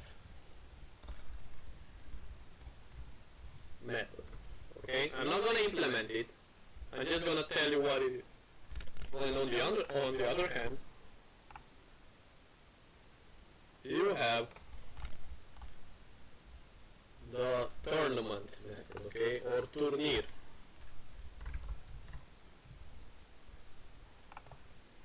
So, first of all, I mean, the name is kind of straightforward, right? Roulette. It's like, you know, Ocean's 11. Watch that series if you haven't, okay? But not the last one. That's not good of a movie, okay? But you've seen Ocean's 11?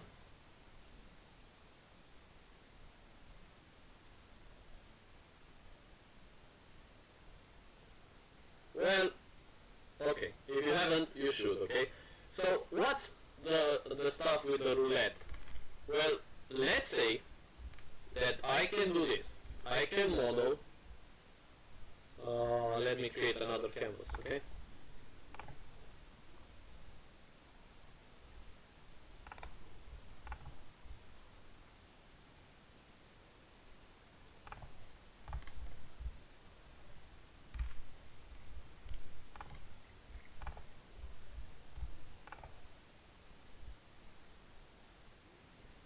Hello. Who is that?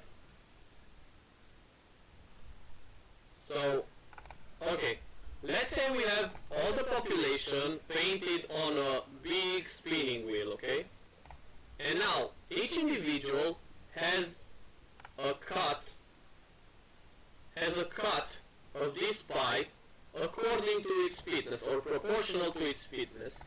Okay, so, and some have more of the pie, the others have less, and so on.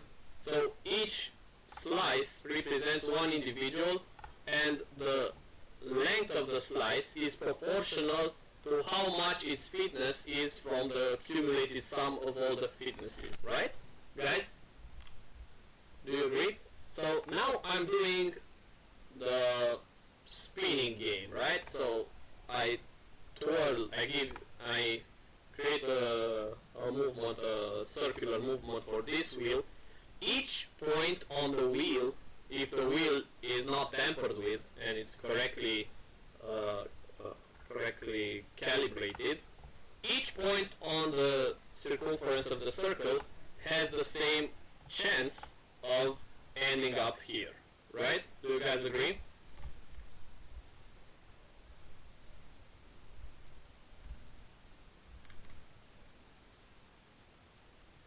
So, guys, you agree, right? Andrada?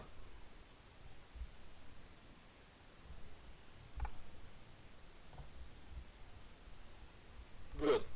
However, since some of the guys have a wider region, statistically, they have a bigger chance of being selected. It doesn't mean that they will get selected, but statistically, if you would run the roulette several times, the chances of this guy appearing is this over the whole spectrum of options, right?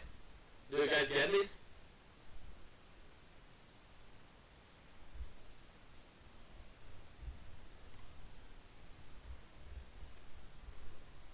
Good. So, this is the roulette, okay? So what you do is you spin the wheel and whoever comes as parent becomes parent 0, okay? Then you spin the wheel again, you select parent, the second parent, and whichever you pick, you recombine. Is it easy to understand, guys? So it should be straightforward. Good. Okay. So this is the roulette version. What about the tournament? Okay.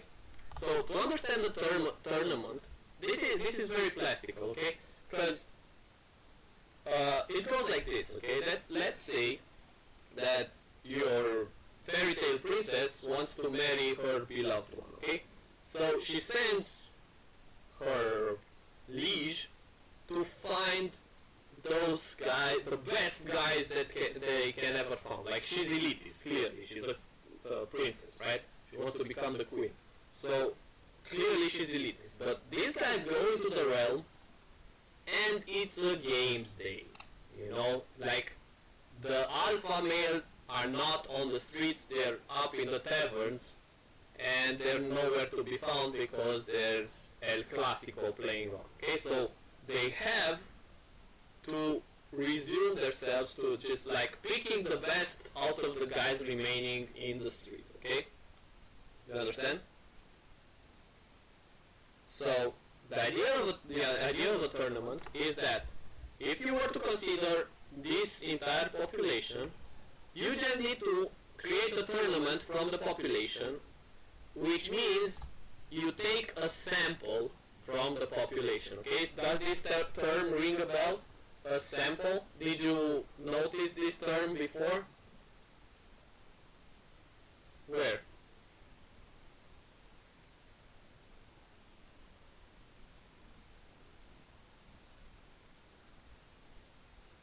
Sadly, in statistics class, right?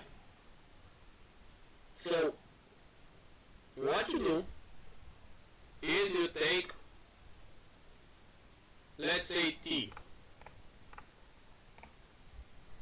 percent or T elements out of the N elements, okay? You randomly, uniformly distributed, you generate and you pick uniformly elements from your population and you let them join the tournament. So there are several cases that may occur, right? By chance, the tournament contains your best people from your population, and that means that's exactly like you chose the best all the time, right?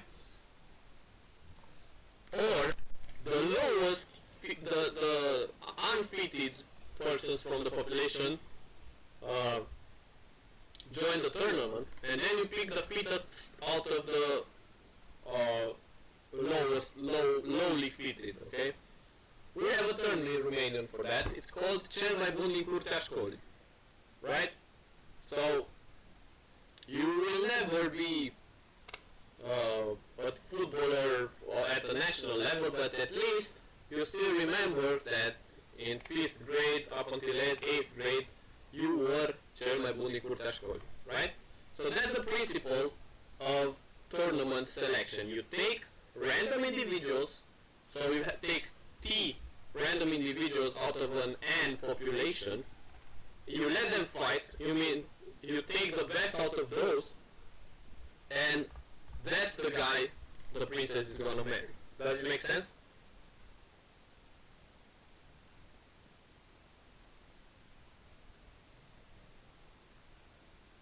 Cool. So, what does this mean? How does this fit into all the previous talk about elitism and extreme liberalism? So, let's see. If I were to take T, this capital T, as equal to 1, which will be my case? It will be extreme liberalism, right? Because it will mean that I will just randomly take one individual, and that would be the parent, right? It's just like just flipping a coin, right? So anybody has the chance to mate with anybody, right? On the other hand, if T equals to N, I have elitism, right?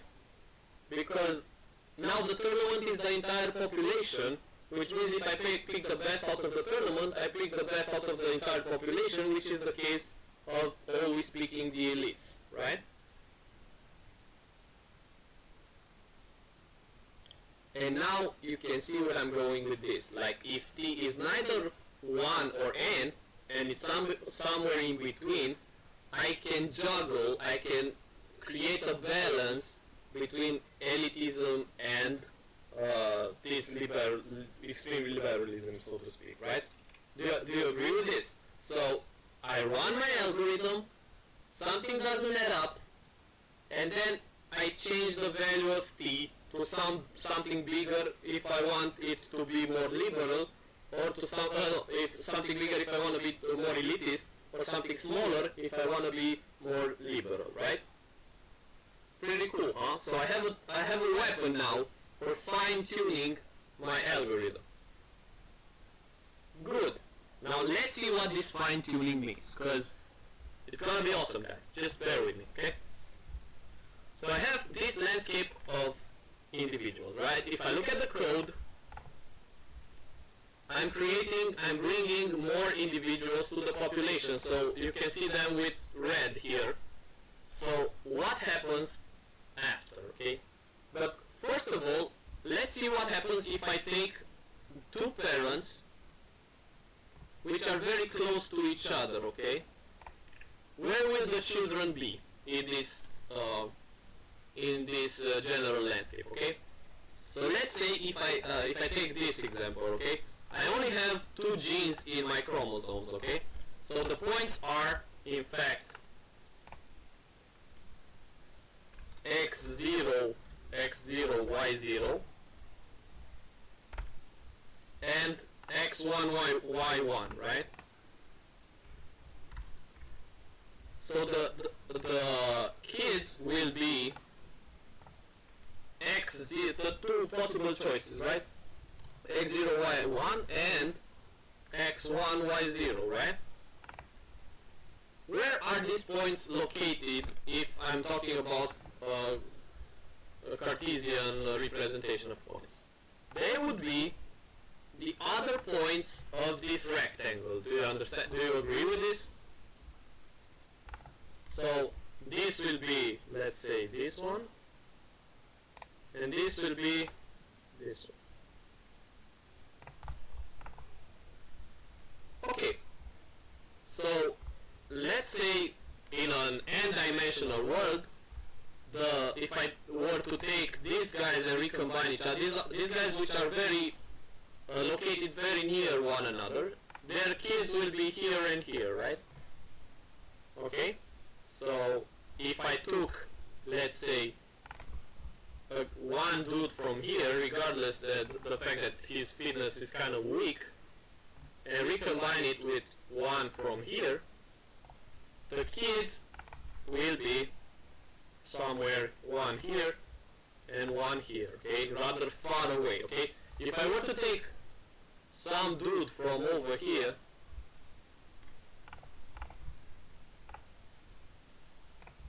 and another one from over here,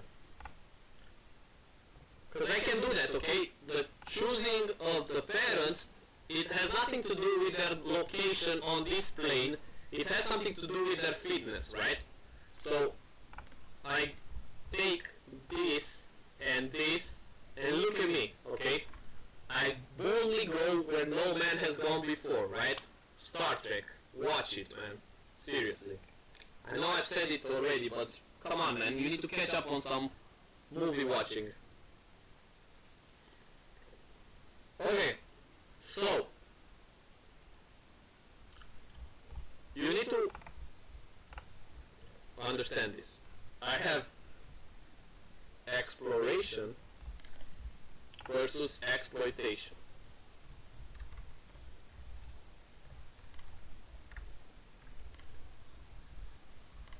Remember this, because this is very important. This is very important from the perspective of a search algorithm, right?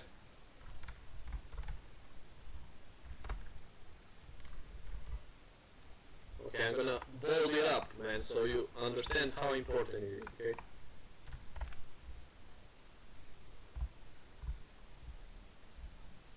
Okay, I exaggerated it, but it's okay. So, let's see which is which, okay? And let's map it onto what we talked before, okay? So, okay, maybe I exaggerated too much, okay? Let's feng shui this. Okay. So, exploration is something that happened to, let's say, the Europeans, right? Christopher Columbus, right? When was that? 1492 or something. Okay? Was it? Am I right? Let me see. So, yeah. You know this movie? A bit cheesy if you ask me, but I don't know. Kinda cool. I watched it as I was a young kid. I mean, probably 97, I guess I watched this movie, man. I was so young. Okay, so the guys, what happened then? I mean, yeah, Europe was evolving. It came out of the dark ages, you know, the living standards increased a little bit, the health standards increased a little bit, population grew to some extent, people were merchants now, and somehow the world was not enough, right? So guys began exploring, you know what, the great unknown across the pond, you know. So that's what exploration is, going in regions where people haven't been before, right? So if we look carefully at what happens with recombination, is that if by chance I have very farther along points in this plane that are getting recombined, the offsprings are in fact explorers in this field. Do you agree? But it's not their fault, it's just a result of the positions of their parents, right, in this hyperplane, okay? So, on the one hand, just purely based on luck, we can perform exploration of the space. We go and search in places we didn't search before, which is cool, okay? But you cannot do that all the time because you don't have roots, okay? You're a nomad. What if yesterday you were on some point and you were fine, you were on the highest peak, but then there's this chimera that's leading you to another place and to another place and to another place, and you were on the best peak ever, you were on the Himalayas, and you were like, but how am I sure that this is in fact the best place ever, and you move along, okay?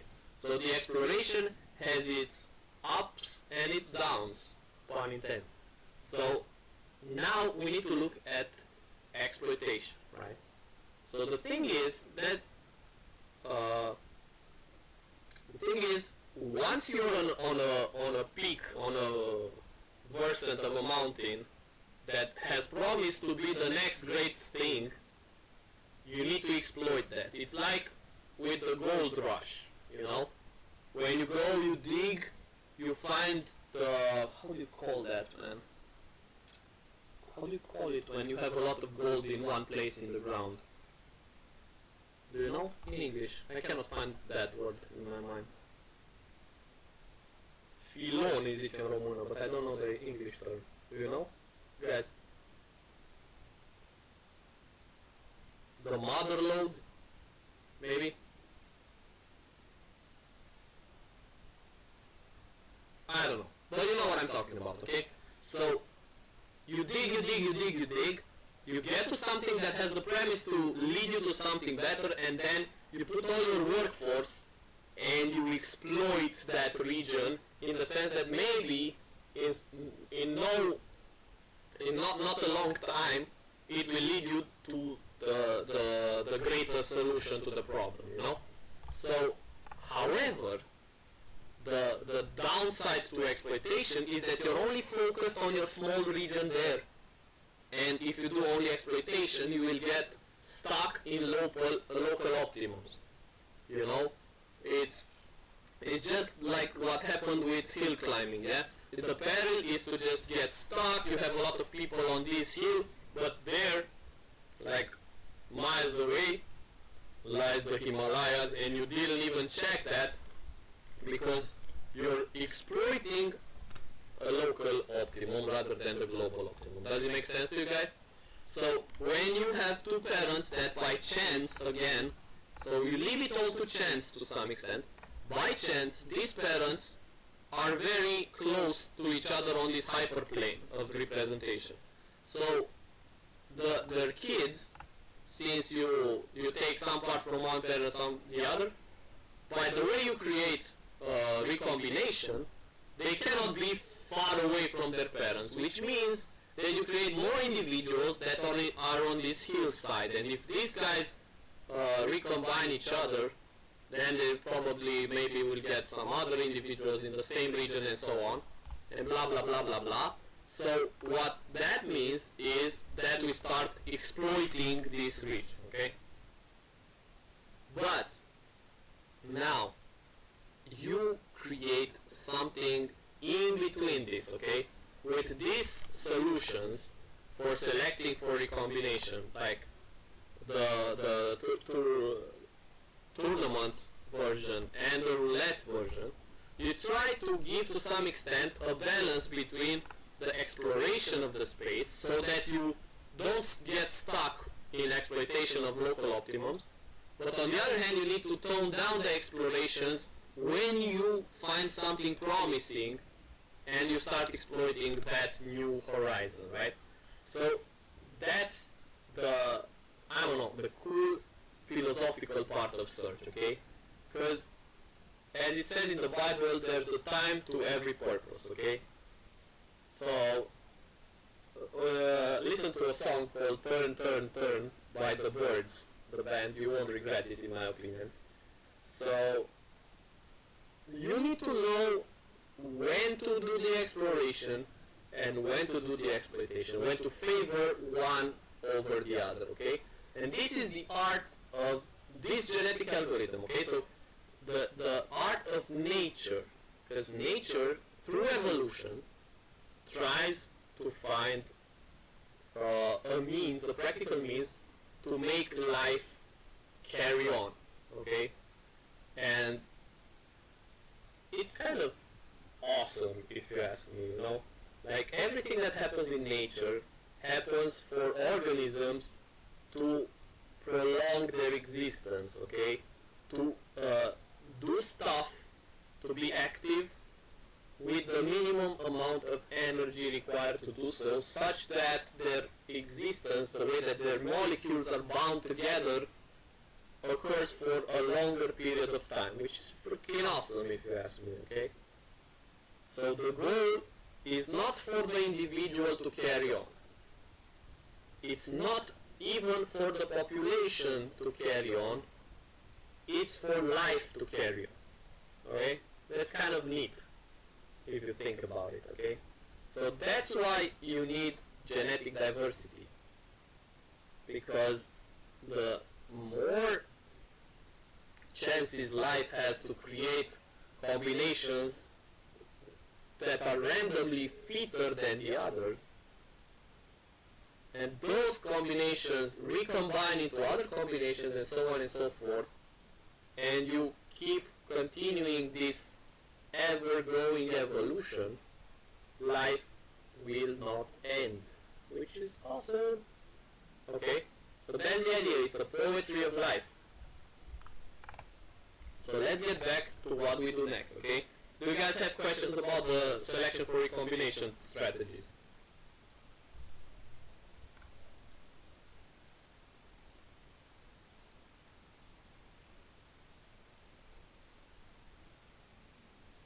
Andrada, Andrea, Alexandra. Alexandra, ai dormit?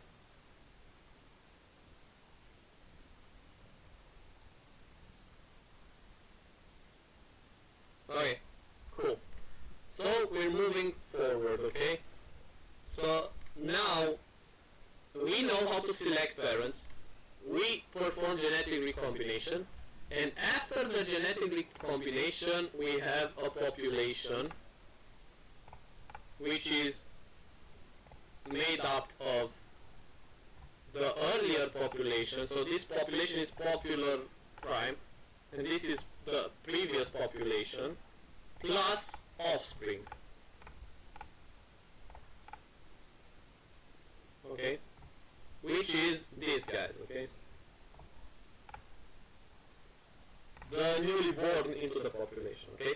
And now you have different strategies here, but I'm going to talk about the things in a, I don't know, more abstract way, okay? So, we didn't talk about how the environment impacts the evolution of individuals, okay? So we talked a little bit a few moments ago, I mean half an hour ago I guess, about homozygotic twins, okay? Twins that come from the same egg cell, and they share the same DNA, okay? And they I don't know, probably I've told you about this already. They've conducted some experiments on such twins, and I'm not talking about World War II and the very cruel experiments made back then. I'm talking about the fact that they took two homozygotic twins and they raised them from birth in two different separated environments. The guys, mind you, were having the same DNA in them, okay? The same chromosomes, the same genes, gene by gene, they were identical, okay? Because there was an egg, a cell, and then boom, they got two from the same cell, okay? Okay, so, do you know what happened? How they let them grow in different environments, with different families, with different friends, with different, I don't know, acquaintances, having to do different stuff during their lifetime, okay? And then they monitored them, and what do you think they found out? How did they grow up to be?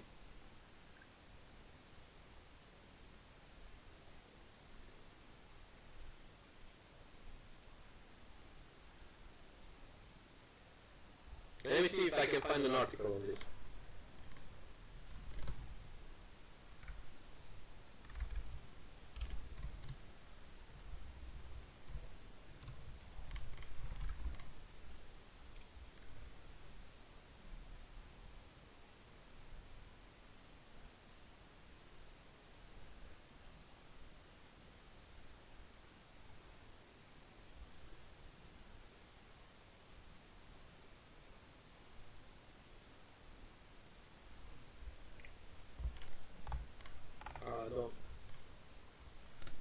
correct, Andrea, that's correct.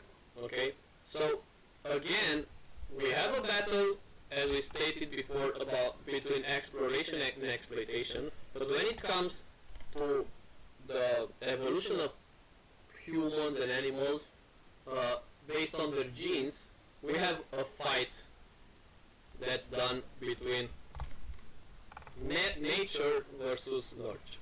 Okay, so let's see what that means. Okay.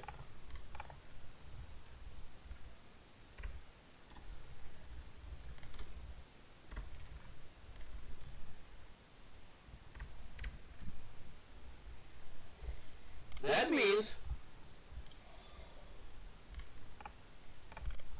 that yes, the genes impact the way you are, okay? So those guys, the twins, started with the same chances, the same genetic material, the same opportunity, so to say, from an evolutionary perspective. But that is not enough. Once you have experiences, once you go through some stuff emotionally, physically, biologically, whatever, you grow up as an individual, that shapes your DNA as well. That, you know, like experiences, what this going through life does to you, has an impact. The way you're nurtured has an impact on what you become. It's not as simple as if you have the same genes as me, we're identical, we move to the left, to the right, whatever. That's not what it is, okay? So, this is how the environment changes the within structure of the genetic structure, you know. So, if I were to be crude about it, okay, the way we're gonna model this impact the environment has on the population is by, okay, I'm gonna preface this by humming a tune. I don't know if you know this one, but it's kind of a hint of what's going to happen from now. Do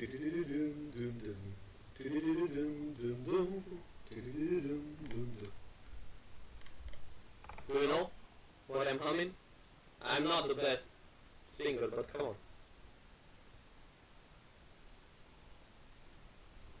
Anybody?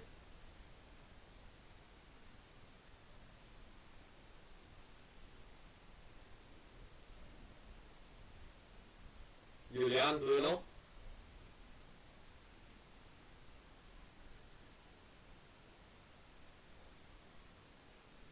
Are you still there, guys? What? No, it's something from my childhood, man. It's Fox Kids, X-Men.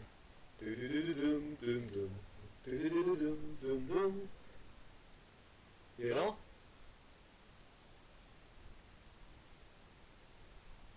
You don't know? You haven't watched the cartoons from Fox Kids? The Marvel Universe cartoons.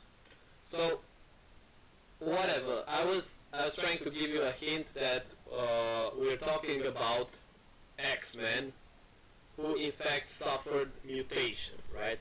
So, how the environment affects the genetics of the individuals in the population by performing mutation. Okay? So what is mutation? And who does it affect?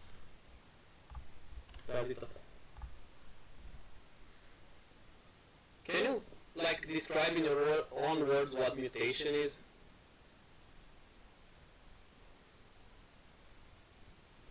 Only the child? Come on, man.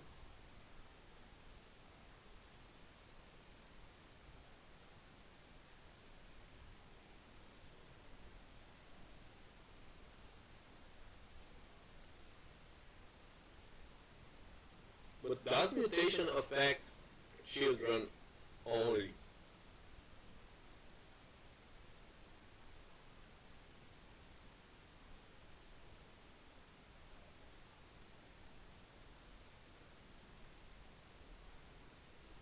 Okay, thank you, Andrea. Very good definition, okay? So our DNA is comprised of genes, right? So there must be a change in one or more genes, right? If we were to nitpick it. In my case, in the case of my representation, what would that be for the knapsack problem?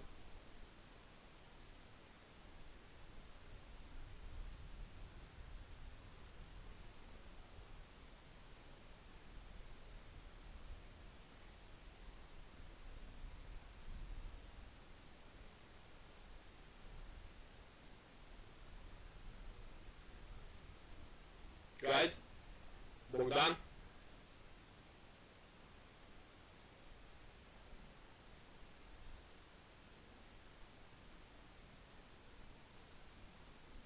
Hey?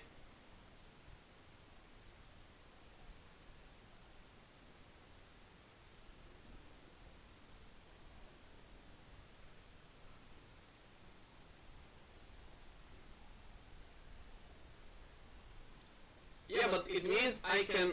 Okay, so let's say I'm having a chromosome, right? Like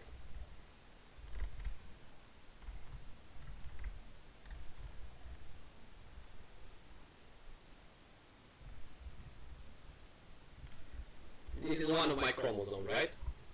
So a mutation is just an alteration of one or more of these bits, right? So if I attack this bit only and flip it to 0, I change the entire, I mean not the entire, but I change some characteristic of that individual, right? That's a punctive form. It only affects one point, one gene in the genetic material, but the repercussions can be or may not be visible to the outside, okay? So maybe you can remember from biology the relationship between the genotype and the phenotype. Do you remember that? What's what? Andrada, do you know? Do you remember?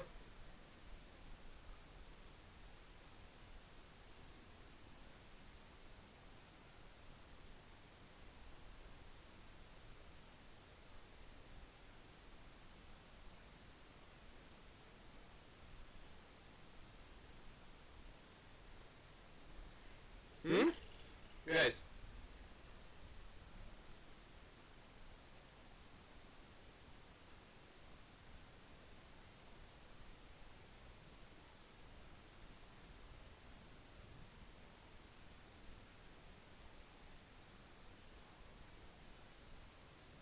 Anybody.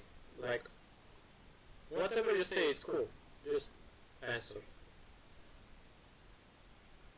What's a genotype and a phenotype? Okay, cool.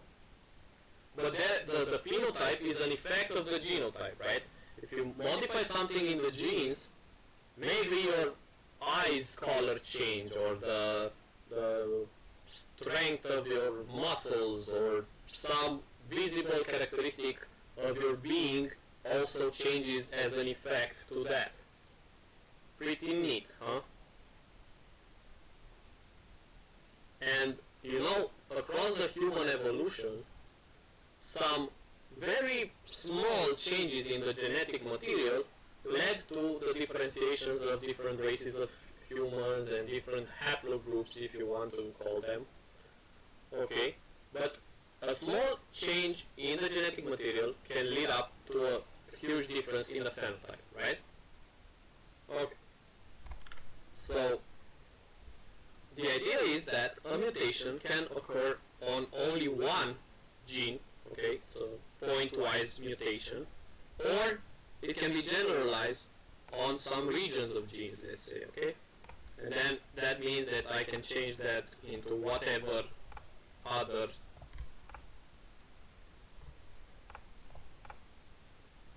and you have to agree that it creates a whole new other individual with respect to the fitness, because now the fitness will be computed on this new entity rather than the initial one, right? So what does that mean?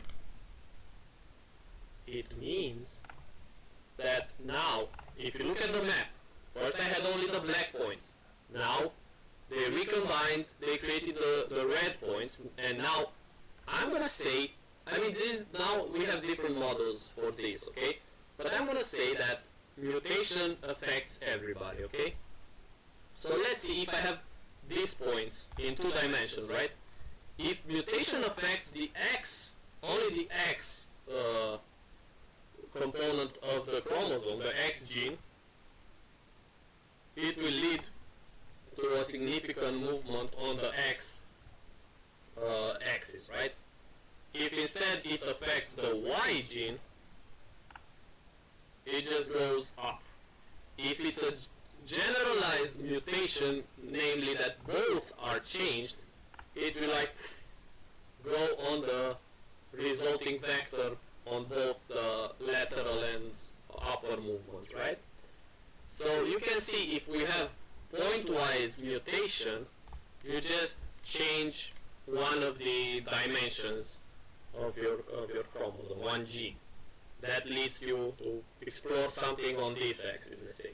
If you have more generalized differentiation based on mutation, that means it can lead you to a whole different universe, right? So, can you tell me what mutation does out of these two?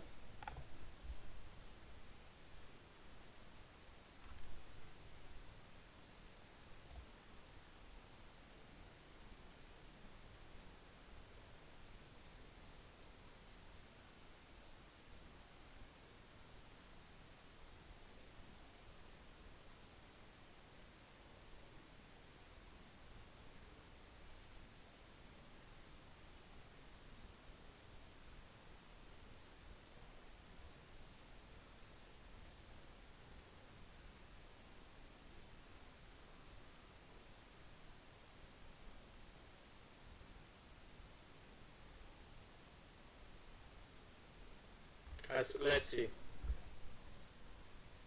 It's just exploration, correct? So clearly, you're taken adrift in a whole different region. You're not accustomed to, like, poof, now you have wings, boom, you can explore the sky, right? So if the first stage in the evolutionary algorithm somehow created a balance between exploration and exploitation based on the positioning of the parents, the mutation is only exploratory, okay? So clearly, the last part, okay? So I take, for it to be clear, okay? I take this population now obtained and put it as a parameter to this mutation, and what comes out is another mutated population, right? So let's call it population second, okay? So how do I mutate the individuals? Well, that's fairly easy, okay? I go through all of them, okay? So let's look at the pseudocode for this algorithm, okay? So I'm gonna say for X in pop, okay, which X is a chromosome, and say, I just flip a coin, let's say, okay? I'm gonna say generate random value between 0 and 1. And I'm gonna establish, okay, let's call it alpha. Okay? And I'm gonna say if alpha is smaller than mutation rate, MR, let's call it, okay? If alpha is smaller than the mutation rate, then the mutation occurs. If it's not, it doesn't, okay? Easy. It's kind of straightforward. I hope it is for you as well. Okay? So if alpha is smaller than MR, then you mutate X, pretty cool name, right? X for mutation, and it becomes X prime. So X will be replaced by X prime. Good. So, as I said, the mutation can either happen by flipping one bit, modifying one bit, you randomly choose one position, and just, if it's a 0, you put it to 1, okay? Correct? Do you understand? That's a point-wise mutation. If not, you just repeat the process, you just like repeat the process several times so it affects more than one gene, okay? But let's get back to this. So this is the mutation. At the end of the mutation, let's say you can either mutate only the offsprings or mutate the whole population. It doesn't matter. You need mutation because how do you see this? You see these little dots moving along the...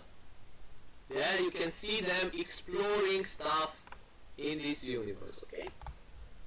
And this leads us to the final step in our evolutionary algorithm, and that is natural selection. I know, you kind of were rooting for this somehow, because you knew about good old Charles Darwin and his theory, right?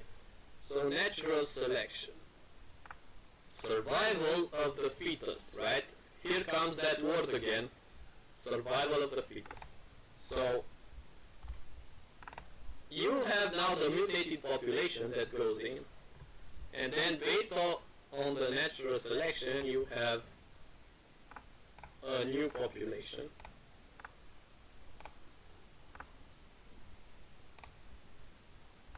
Which in fact will become the initial population here, okay, for the wild, okay? So what does this mean? This is the easiest part to implement, right? Because you say it like that. Now everybody reproduced, now everybody explored, everybody's having a cool time, but nature might take its course, and boom, natural selection. Let's say we sort all the individuals based on their fitness, and only half of them survive. That means like up until everything that's up underneath this region here goes underwater, right? God forbid. You know what I'm saying? So again, the environment doesn't let everybody I don't know, survive, okay? Your cards were dealt first when your mom met your pop. Then environment tried to help you or just like smash you by performing mutation on your genetic material. But now after all these changes inside nature versus nurture, you are faced with the natural selection of things, okay? So only the fit survive, which means that only the fit individuals in the population get to be part of the next population. So this is easy. I mean, you sort the members of your population according to their fitness, and you take only the best N of them, okay? Is it clear, guys?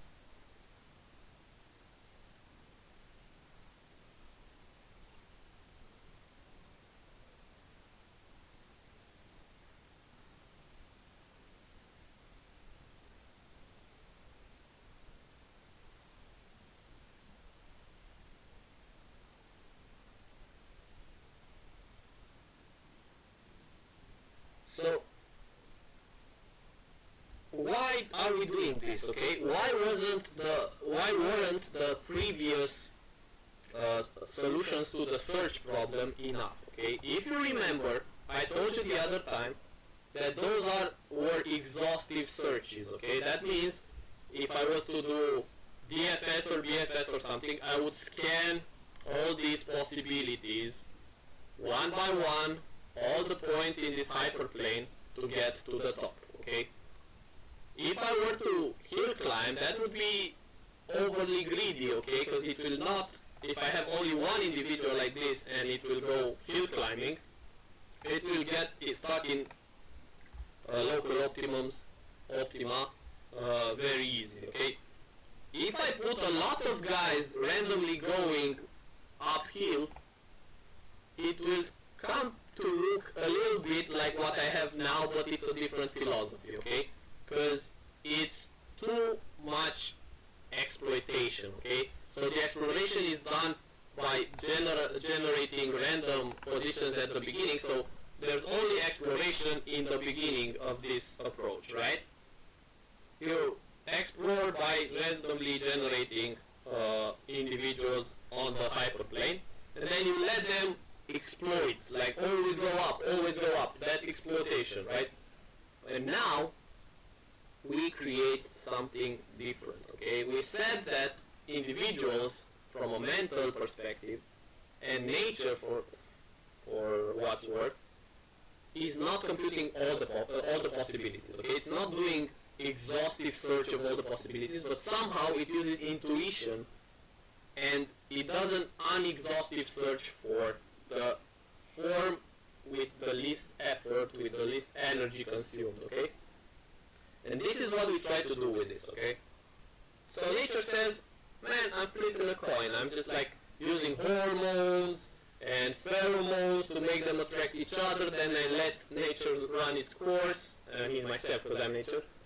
And then offsprings come, and let's see what this... I just let them mix and match and see what happens, okay?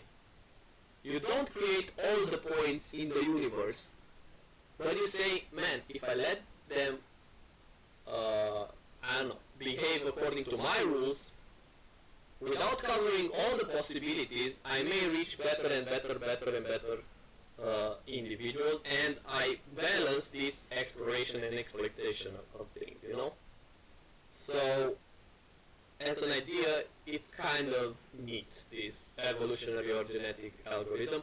However, as my sister told me, and I believe her, okay? I believe the specialists from genetics, they say, man, the model is kind of primitive. It's not one-to-one with what happens in nature per se, okay? But the overall ideas of gene recombination, you know, Mendel style, that we talked about, the survival of the fittest from Charles Darwin, okay? And this idea that if we let nature run its course with a finite set of individuals and let these individuals both explore and exploit when the time is right, the search space will in fact lead me to better and better results as time progresses, right? So that's the idea. I mean, you can see I have a bunch of parameters that can influence this the accuracy of this method, okay? So this one is another one of them, okay? The mutation rate, okay? So let's review the parameters. I have n, the number of individuals in the population, capital N. Small n, the length of a chromosome, okay? How many genes are there in a chromosome? Then k, how many times do I do once in a generation? How much of that population am I gonna recombine, okay? Then for mutation, I have the mutation rate, saying how much the mutation will affect the individual, how many of the individuals from the population will be affected by the mutation, okay? And then, last but not least, I have the the natural selection, okay? But the parameters of your algorithms should be this, okay? Your algorithm is nothing but like a function, okay?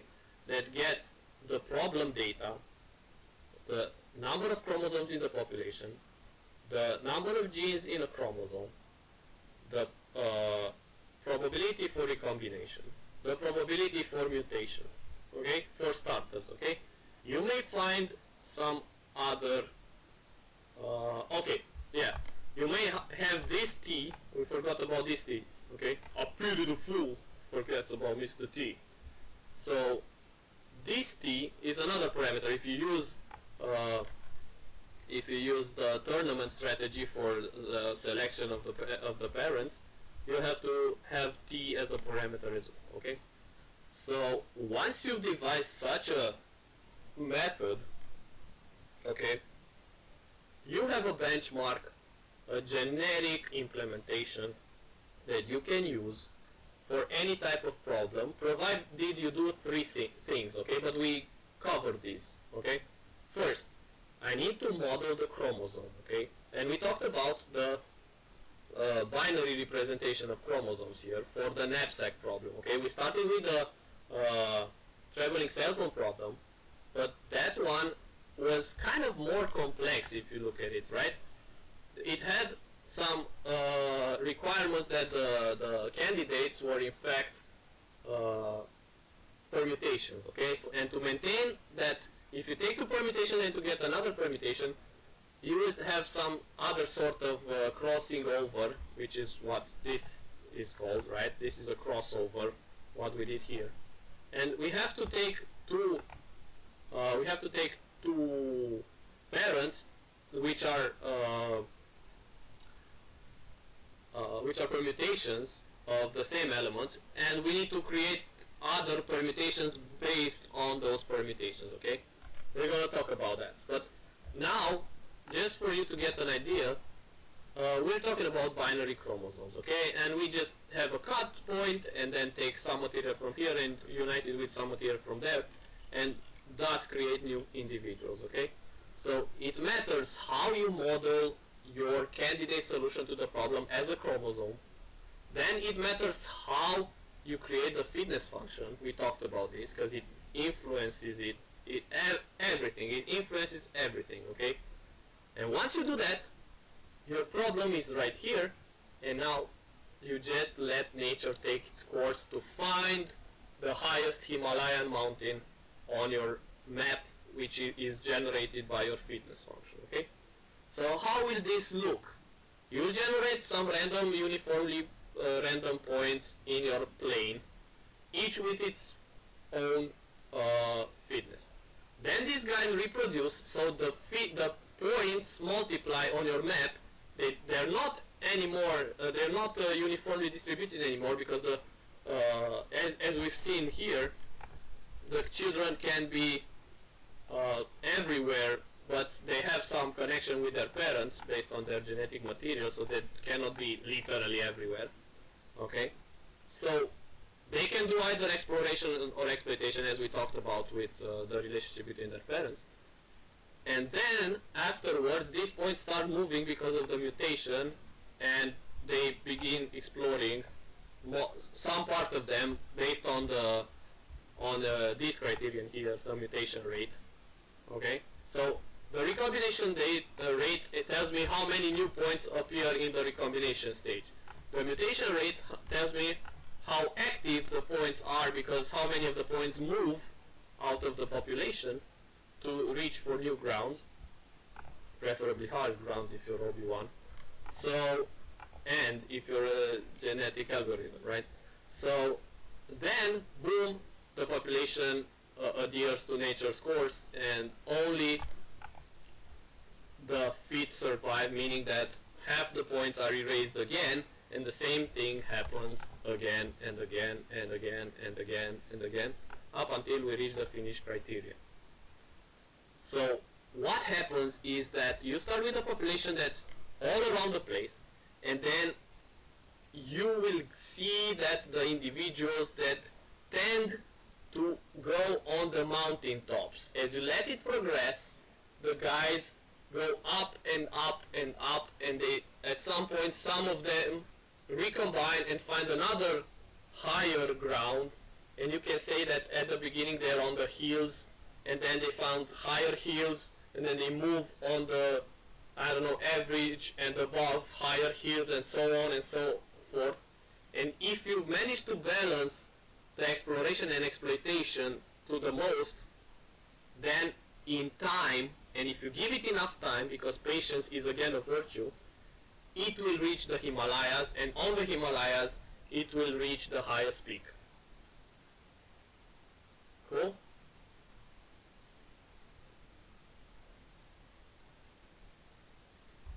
Guys? Do you understand what I'm saying?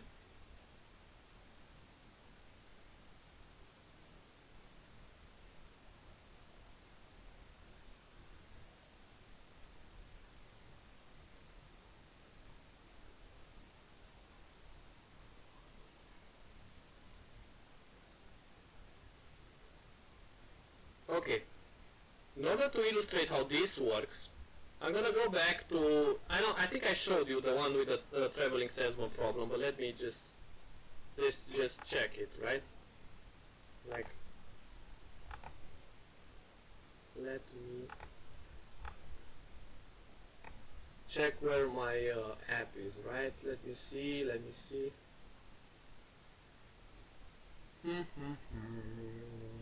Here, it should be here. Just give me a little bit of time, okay?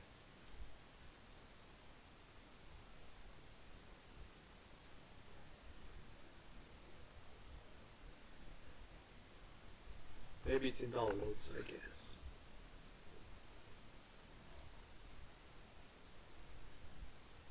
TCP, it should be this. Yep. Okay, I'm gonna get it running in no time, okay? So...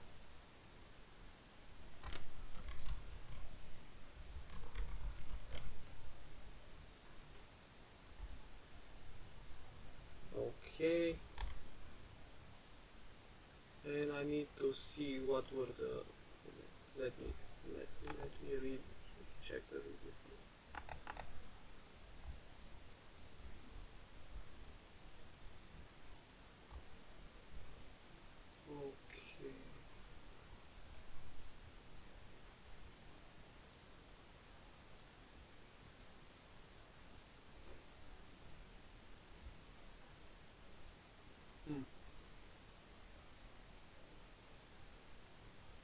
Just bear with me for 1 second, okay guys?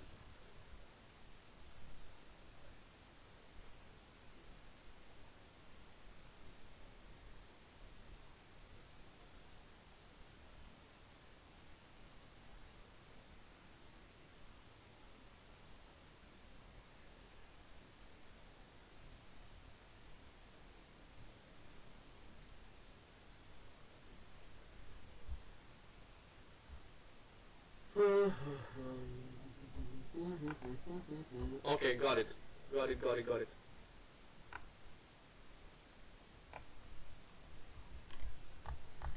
It's gonna work, okay.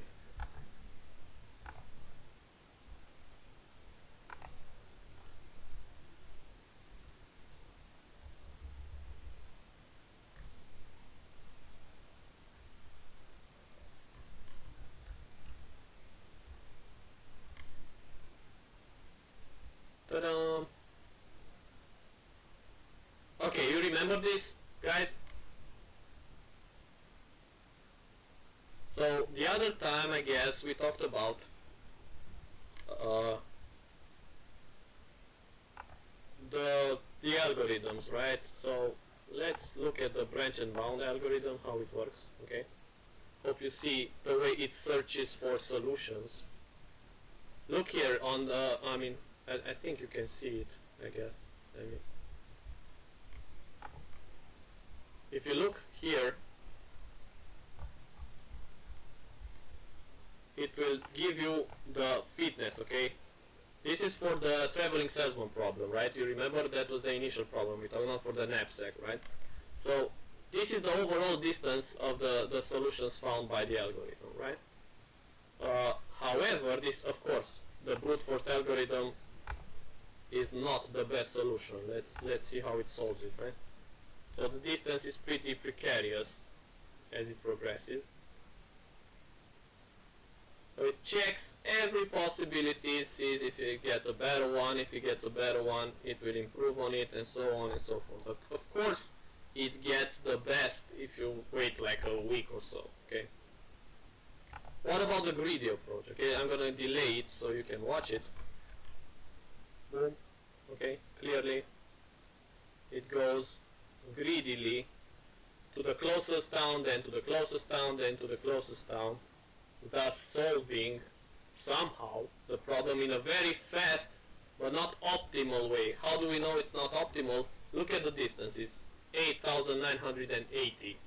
Let's see if other algorithms can do best. Okay, so we did last time, we talked about simulated annealing, right? So now I'm gonna see if it can get a better result. Okay, clear, already it converged to a better score, right? Can you see? So if I'm gonna put it again, do you see how quickly the score converges to something better? Okay, and you can see it never stops at the same. It gives either better or worse results at any time, because it depends on where it was set first and how on which hill he's climbing, right?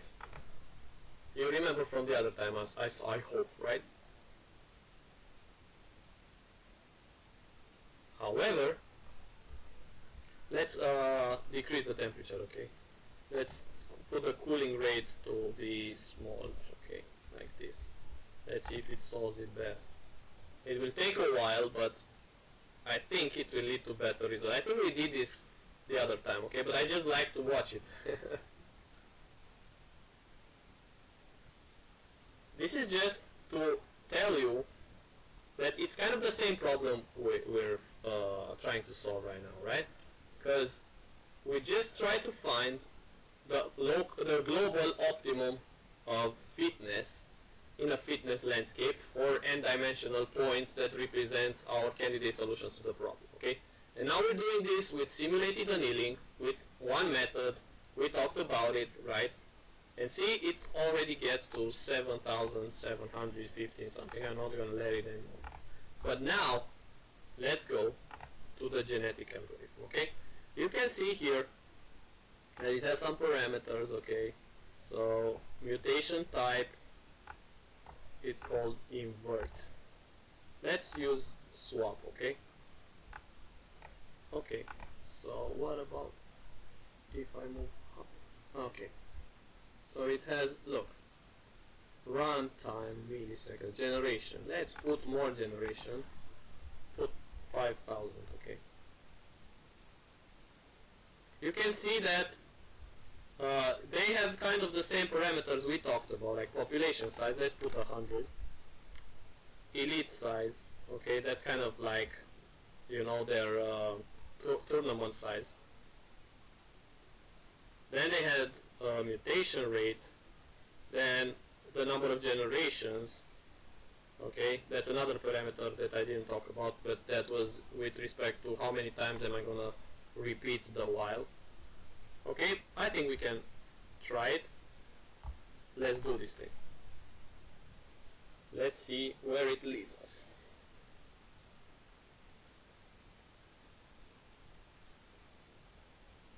Yep, waiting is part of the game, okay? It can get stuck in locals, okay? I'm not gonna tell you that it's not, okay? But just wait for it, okay? It will, if we wait enough and for enough time and it's calibrated correctly, it will snap out of the local optimum and then start exploring some other regions and then exploit those regions and so on, okay? Hopefully. If not, it will not, the exploration will not be done in time and the exploitation will be maybe too extreme, and then it will not lead an increase in quality that we would expect, okay? If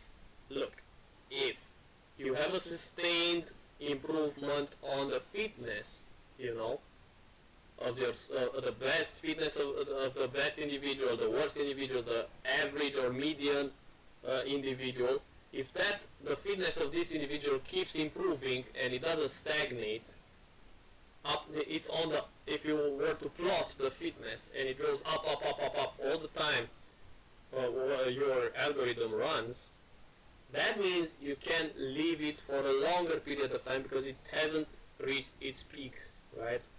For finding the optimum.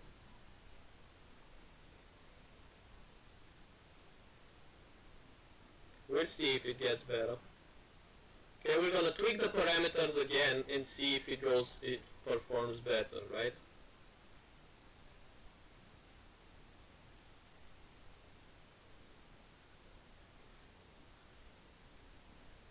So the fact that it improved on the later generations, I don't know. Let's see. Let's tweak things a little bit, okay? Let's do a 50-50 elite size. Let's increase the mutation rate to 0.1. Let's see what happens, right? I think I'm favoring exploration a little bit.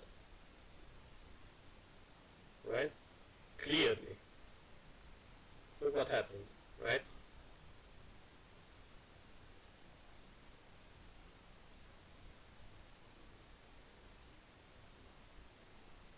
Kind of got stuck a little bit here if you can look at it. Yeah.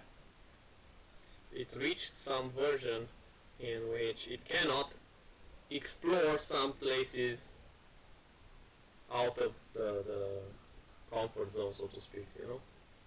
It tries, look, again, it's got stuck a little bit.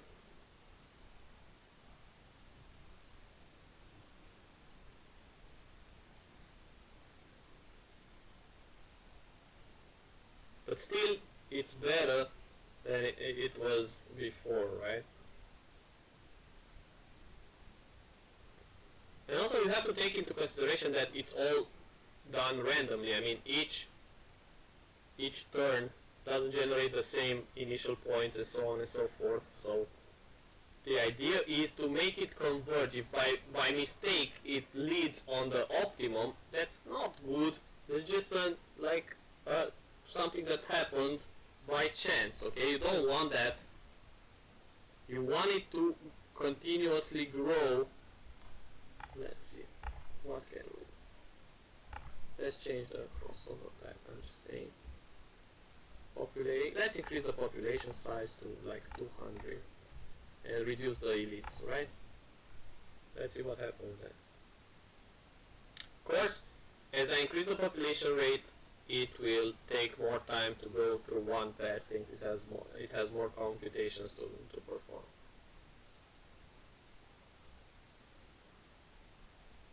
However, I'm more elitist now, right? I don't know.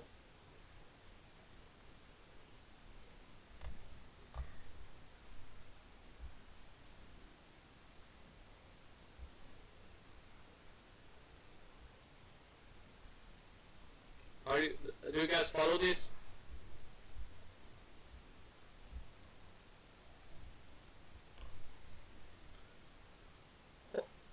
Hopefully it will improve on this. Okay. Good. It improved a little bit on the performance. The trick is to let it go. You know, let it up until it improves on a very sustained pace. It will get better, you know. If you let it longer and it's sustained in improving the fitness, you should let it longer, because maybe by waiting longer, by being patient, it will catch another peak and explore it, and look, like it will grow, find a better peak, and so on and so forth, okay? So just give it time.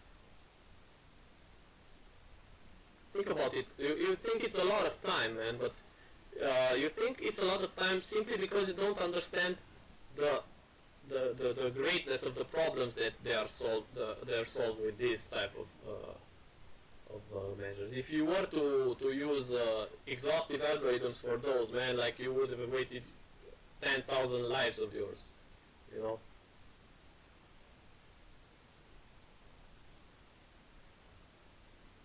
Okay, so I think it's pretty illustrative, right? You just tweak your let's see if we're more elitist. Okay, let's put a 0.01 mutation rate, and save the rest of the parameters and do it again, okay? Let's see what happens there. Let's see if my elitism pays off.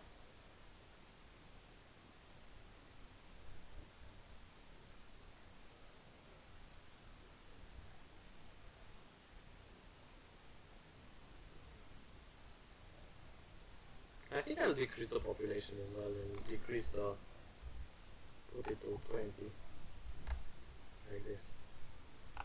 It just takes too long. I'm preaching patience and now I don't have it. But I want to talk about something else with you and then we'll finish, okay?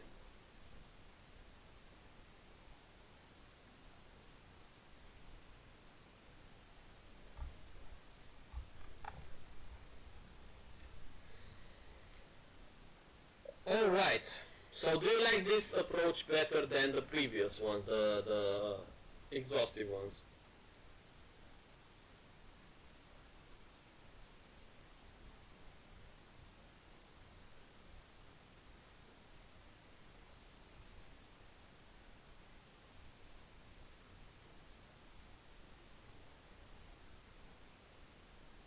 It's just a preference, guys.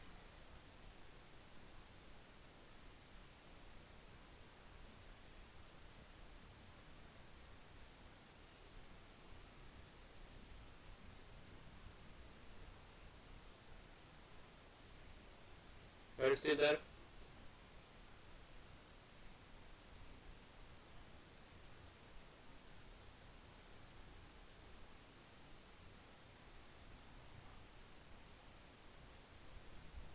Okay. So, did you enjoy this? Because I really enjoy this genetic algorithm approach. Okay, and I'm looking forward to see how you implement it and you use it on real problems. Okay, we're gonna discuss later on what you have for homework for this from this respect. Okay, so just give me some feedback about this course. Did you find it interesting? Did you understand what we talked about?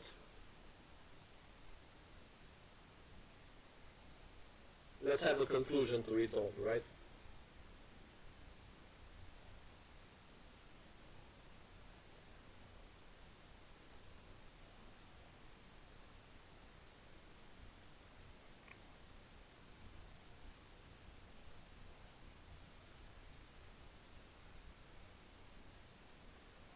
Cool.